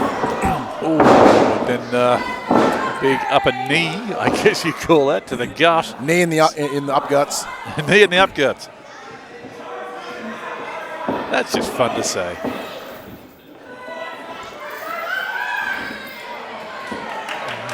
MJ Russo judge is stalking him, just waiting. Oh, but Rocco just able to swing out of the way. Now, from the corner, Superman punch. I don't think he got all of that. You can see him clutching his ribs as he tried to. Oh, goes for a second, eats a bunch of buckle. Russo coming in with absolute speed from the middle rope. There's the cutter! Wow, the hang time on that was amazing. The signature cutter from Reid. Goes for the cover. Real chance here. Hooks the leg. Kick out at 2. God, that was close too. That was very Reid almost close. had it. I think he's starting to get a little frustrated now. This is now's the time to double down. You've got to go hard. You've got a red-hot chance here, Rocco Reid. But you've got to keep it going. Because not just the time, it's Rocco Reid's time. Well said. He's ready. He's lining him up. He's so pumped. Could we see a new... Oh, no! Just able to swing out of the way. Yes. Now MJ Russo back in charge. And again, the Russo reversal. turns it around. Unable to get that suplex as Russo hooks that leg. Oh, at this stage of the match, they're still out wrestling and switching and reversing each other. It's amazing. Just a series of clubbing blows from Russo to the shoulders of Reid. Craig, as you said, just switching, just moving quickly. Destroying everything that I just said. That's awesome. Thanks very much. Oh, there he goes. Suplex from Reid. Oh, but he's not done. Calling for a second. Oh, I wonder if he's got one more in him. He just might. Third time's a possible champion. Hits it. Oh, Reid. I've seen him win matches like this before. This is perfect position for that splash. Oh, here we go. Oh, this could be it. We could have a new Ascend champion. That cutter, upload champion. To new heights. Excuse me, upload champion. Did I say upload? No, you said ascend. Ah! I'm going to get in so much trouble from a sexy Viking in a bit. But that frog splash. Russo Yeah. getting out of the ring at the last possible second. Look, it wouldn't surprise me if Reid could. I reckon he could have had that then and there. Oh, that could have been it. That absolutely. He has won many a match with that amazing splash. That desirable splash, in fact. Ref Kenny forced to do the count on the outside.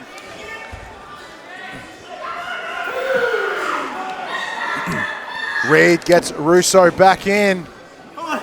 Russo still is just staring through absolute nothingness. Cooks the leg cover and the arm as well. Oh, at like 2.95982. Out of 3. So extreme, it knocked the glasses off Kenny's face. Interesting decision as he needs those glasses to call the count correctly. Well, absolutely. It's not often you get a count that is rounded down to the 9th decimal place, but there you have it, ladies and gentlemen. That's my... Oh! Russo stopping that splash, taking out the front area of Russo. So apologies of Reid. Very determined look in Russo's eye at the moment. From the top rope. Oh. Superplex position. Russo sends Reid flying. Oh, ring shook. That was a high landing for Reid. Almost became like a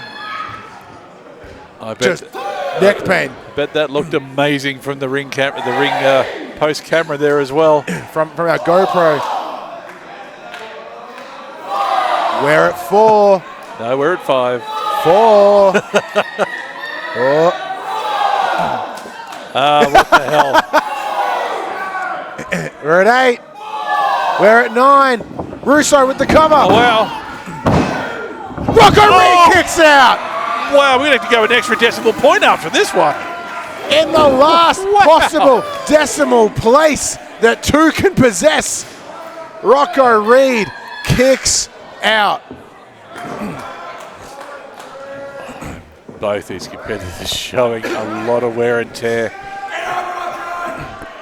A lot of rib damage in both cases, although he's fired up again. Russo eyes off Reid, goes for the knee, ducks it. Oh, what can he do? What has he got left? I'll tell you what he's got left, a kick to the ear. Massive boot to the side of the face. Rocco Reid with the opportunity. He's going up again. The opportunity to become the new MXW Upload champion. I'm on my feet. Rocco Reid is up on the top turnbuckle. If he can land this splash, it is new champion. Oh no! Last minute, Russo gets out of the way. The guts of Rocco Reid reverberating with pain, discomfort, and the sinking feeling. Oh, with that shining wizard from Russo. No, from the knees. No. Hang time brainbuster. Oh my goodness me. There it is. That could be it. And it is. Here is your winner, and still MXW Upload champion, the Calamity, Russo. Well, it turns out if you're MJ Russo, you win 60% of the time, you win every time. Hard fought by Rocco Reid, though. Would you, Craig, let me ask you a question. Do you consider this an incorrect decision to cash in on MJ Russo if you're Rocco Reid? Look, he cashed in, and look, he had a red-hot go. Maybe his motivation's questionable. The decision, the reason he made that decision, I think was wrong. I don't think that, as we can see standing right there holding the belt aloft, that MJ Russo is an easy mark in any case. Not at all. He's proved that. He's earned his position here. He's earned his time here. Yeah. I may not like him as a human being, but as a wrestler, 60% of my respect, maybe even 62. Yeah, he may not be the best human being, but he is certainly one of the best wrestlers that we have here at MXW, and he is still your MXW Upload champion. I'll say this, Rocco made him work for it. So whether we say it was a questionable decision or even maybe the wrong one, he gave it everything, as he always does. And I know it will not be the last time we see Rocco Reid here either. He said it, say his name, and still the MXW Upload champion, This is just the start. MJ Russo. And an amazing match that brings us, no, not to the end. We got one more.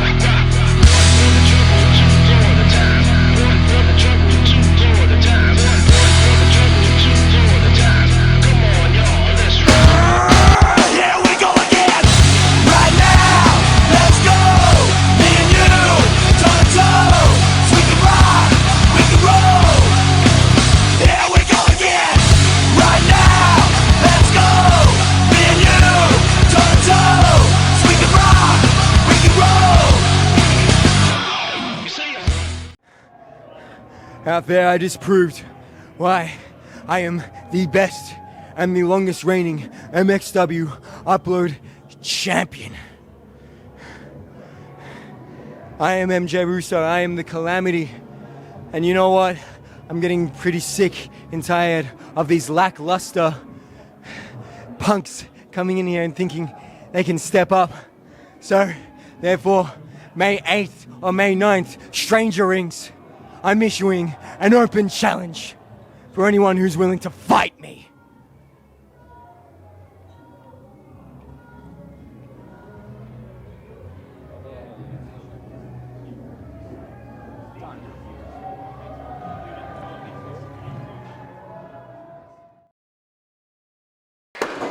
Hell yeah, let's get to it. Now MXW WrestleFest Night 1 main event is scheduled for one fall. Introducing first. As we head into this massive main event, Craig, for WrestleFest 3, I want to do something a little bit different. I want to shout out one of our regular fans, Dal. It is your birthday right around the corner. I know you're watching this at home. I can see you over there at the show. I see you at every show. Big love to you, Dal. But, oh, who else do I have the massive love for? It is this, man, it is Edward Dusk.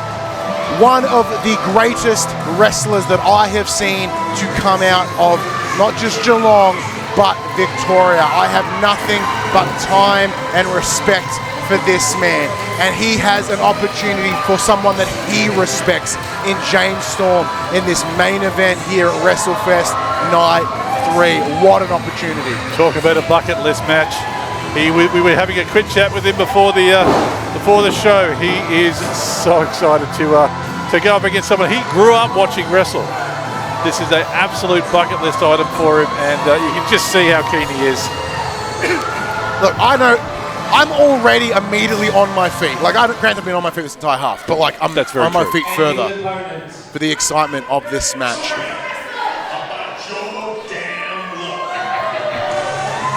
Oh, but here we go, TNA legend.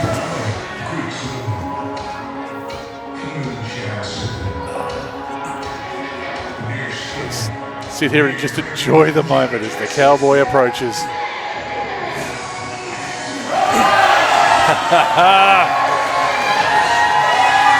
Oh, hang on. Not good enough. Not good enough, Geelong. There we go.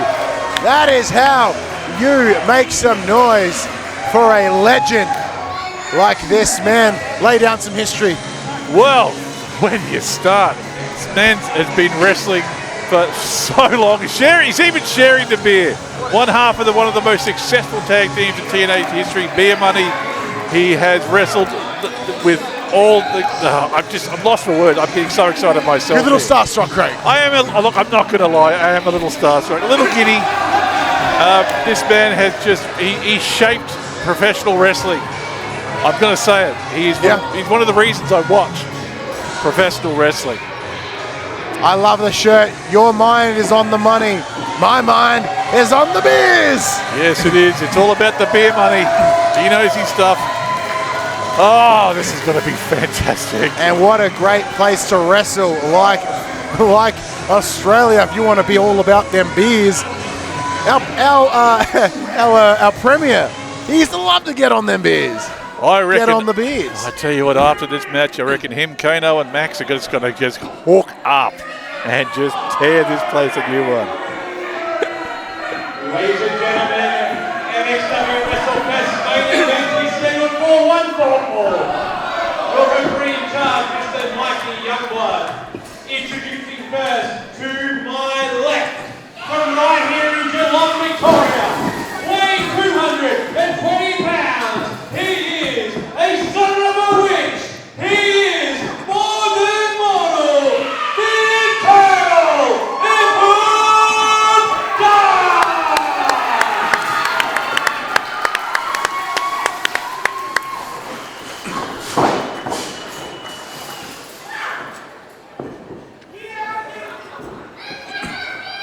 And introducing his opponent to my right, from Leaversburg, Tennessee, weighing 235 pounds. Oh, hang on. Slight correction, perhaps. I stand corrected at 227 pounds. Yeah. He is a former NWA Tag Team Champion, TNA Tag Team Champion, TNA King of the Mountain Champion, two-time beer drinking champion, and of course, TNA World Heavyweight Champion. Ladies and gentlemen, give it up for Cowboy Dusk! What a list of accolades. No wonder I couldn't remember them all. Too many to count. Glad Pat had them written down. Oh, this is going to be epic. I am so excited. It is, man, I'm sitting here with this anticipation, with this excitement. The buzz in this room, it's palpable. It's massive. I can't believe, who would have ever thought James Storm would be here in Geelong? And who would have thought that the main event starts right now? Let's do this. That's it. The jacket's coming off. I'm excited. Let's go. Let's go. Massive moment here at the Geelong West Town Hall. One of the best that America has ever seen. One of the best that America is yet to see in Edward Dusk. And as you said, so we were having a chat with Edward Dusk earlier. He was talking about, look, he goes, exactly, he goes, he's in my house, he's in my town. I've watched this man growing up. I've seen near everything he's ever done, but he has never seen me. Exactly right. I mean, yes, he can review the tapes, he can watch a bit of wrestling, but Dusty grew up. But those tapes are only as good as the match being announced. The match was only announced not that long ago. That's right. He's only had a small window of time in which he can research his opponent. Exactly. Whereas for Edward Dusk, this is just, he knows this man. He knows how he wrestles. He knows his capabilities. Doesn't mean it's going to be an easy match by any strength of the stretch of the imagination. Speaking of stretches, Storm pulling at the arm of Dusk, forcing him to grab that top rope to break that hold. And I imagine if you are Storm, it's a little bit of just feeling out your opponent, like having never been across the ring from this man. Like, how do you feel? How do you move? Sort of, how do you contort? Well, absolutely, but of course that can work in his favour as well because he's wrestled such a variety of wrestlers over the years, different styles and different competitions. Well, there was multiple promotions mentioned in those list of accolades. Exactly, he's been singles champion, tag team champion, beer drinking champion. That's the big one. Multiple disciplines. Multiple areas of academic expertise. Absolutely. Which means that whatever Dusk has to throw at him, he's quite possibly seen it before. And we saw that expertise a moment ago, bouncing him off the ring, normally sending him across, grabbing him by the belt, pulling him back, able to lock that Lock that wrist back behind Dusky's back again. Good old-fashioned wrestling. It's just wrist lock, controlling your opponent. Just the basic. No flash. I wouldn't even say it's like not even mat wrestling because they're keeping themselves standing at this point. It's just like chain. They are just. Look out. Dusky's looks a little flustered. A little flustered, yeah. I mean, he's been waiting a long time for this. Yeah, I'm not here to shake your hand. I'm here to fight you, he says. Yep. Storm! Storm catches that arm and knocks the living shit out of Dusky's face. And just tosses him like he is nothing across the ring. Dusky sends Storm up and over he goes. Off the ropes. Standing sling blade. The momentum. That nasty super kick. That last call. That would have taken his head clean off. And look, we said it before that, yeah, he maybe was a bit starstruck, but we can say one thing about Dusk. When he's in the match, he is there to win. He's there for a fight. It's not about the flash. Maybe he got a little bit caught up at the start. Who knows? But you can see now he's reassessing. He's yelling at random people in the crowd, but he's reassessing. Well, as we were saying, this is a massive moment. It's an opportunity for Dusky. And, like, with that comes a lot of emotion, right? A lot of emotion. Yelling and that seems to be boiling over here into the crowd. I said, this is his house. This is his home. These are his people. Well, we thought so. He's looking very frustrated with this. And I think James Storm has decided, you know what? I'm not here for a long time. I'm here for a good time. So let's go. Storm catches Dusk. Dusk still thinks it's Drama. I think it's ref Youngblood. Slapped the taste right out of his mouth. Wow. From Packington Street to Shannon Avenue. That is where you find the teeth of Edward Dusk. Local references, ladies and gentlemen. Come to the Dong Show and you'll know exactly where that is. Huzzah. Hashtag WrestleFest 3. Utilizing the foot. Storm bounces the face of Dusk on the barricade. We're on the far corner. We're on the other side. Oh no! Using Geelong against him. Oh no! That knife edge chop just whipped that nipple. Exactly. You could slice a nipple off with that. Oh, this won't go well. That wind up right hook. His head snapped around so fast it took his face 2 minutes to catch up. Literally the noise it made. Pulling at the cheeks of Dusk. Helpfully realigning his face. That's just good sportsmanship. Oh, hang on.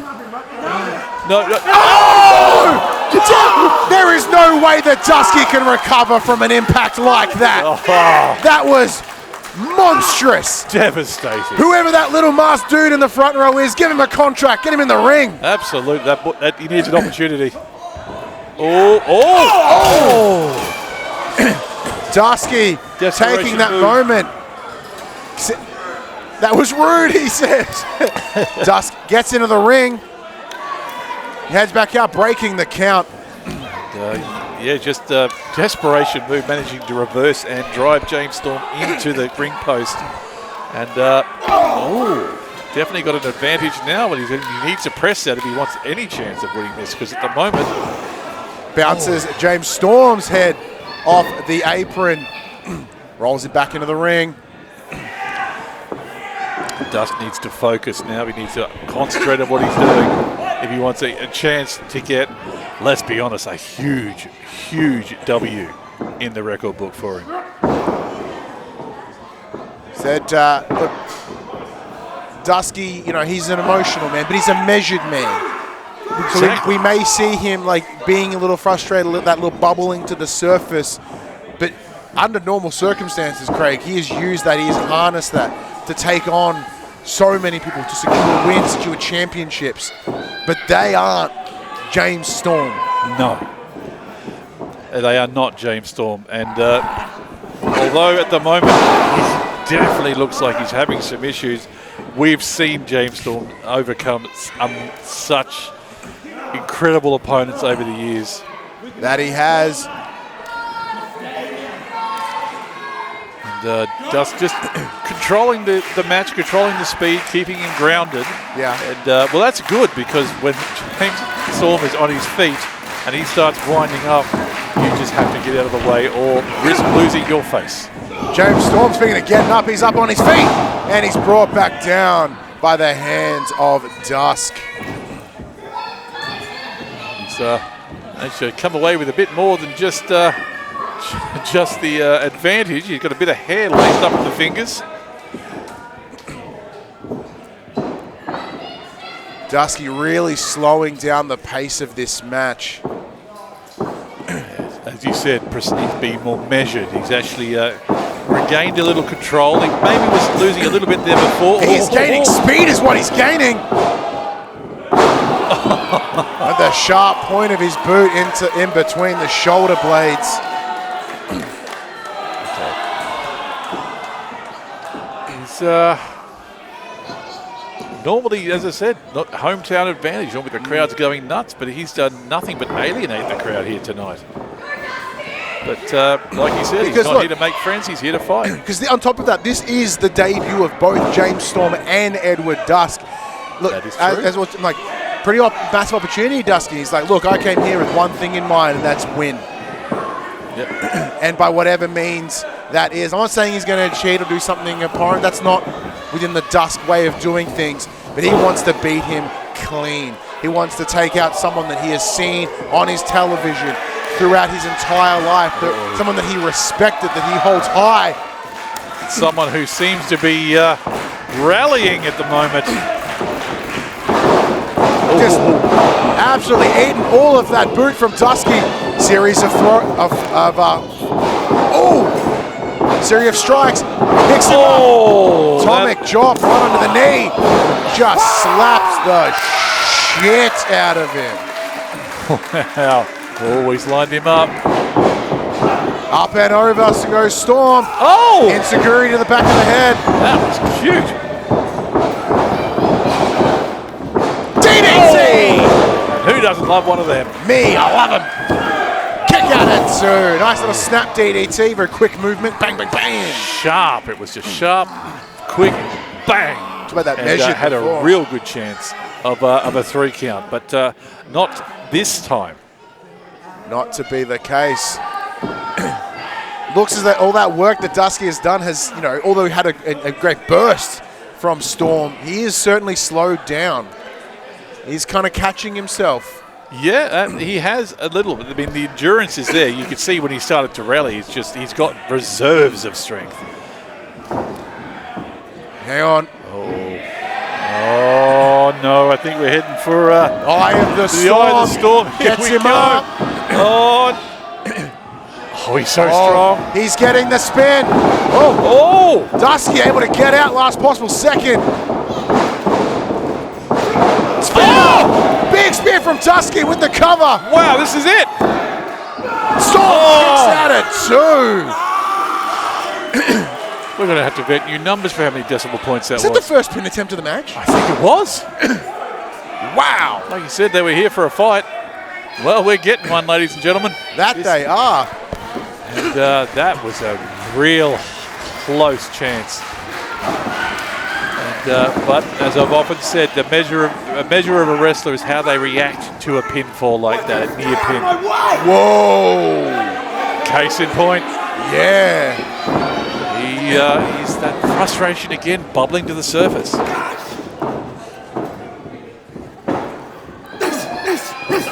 It is just flurries of strikes. Trying to keep Storm just off his feet, off his balance. Ref Drava being kept in check. Dusky. I think. I keep saying it affectionately, but this is not the Dusky that I know. I think he's wondering what to do next, but he seems to have come up with an idea. He is have a quick beer. Taking the man's beer. Well, that's just not done.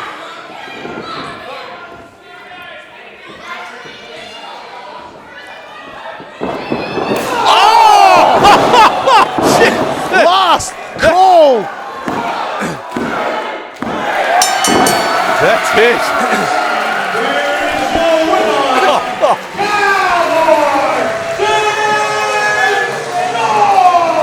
The last call from James Storm, kicking the beer out of the insides of Edward Dusk. Wasn't just that mouthful, that was beer he drank a week ago. What an incredible main event for just night one of WrestleFest. Our guest James Storm stands tall after knocking the shit out of Geelong's own Edward Dusk. Now will you give me that sign of respect?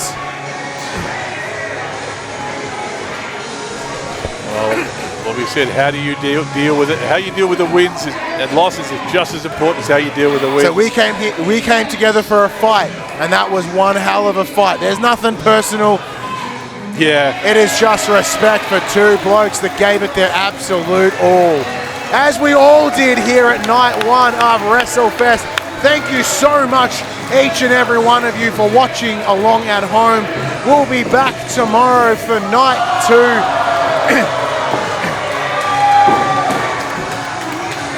But until then, I am Ryan Betson. I'm Craig O'Flaherty. Thank you so much. We'll see you then. Let's get back into the ring. Woo. Oh my God, it's James Storm, dude. I know. Sampling some of the local delicacies.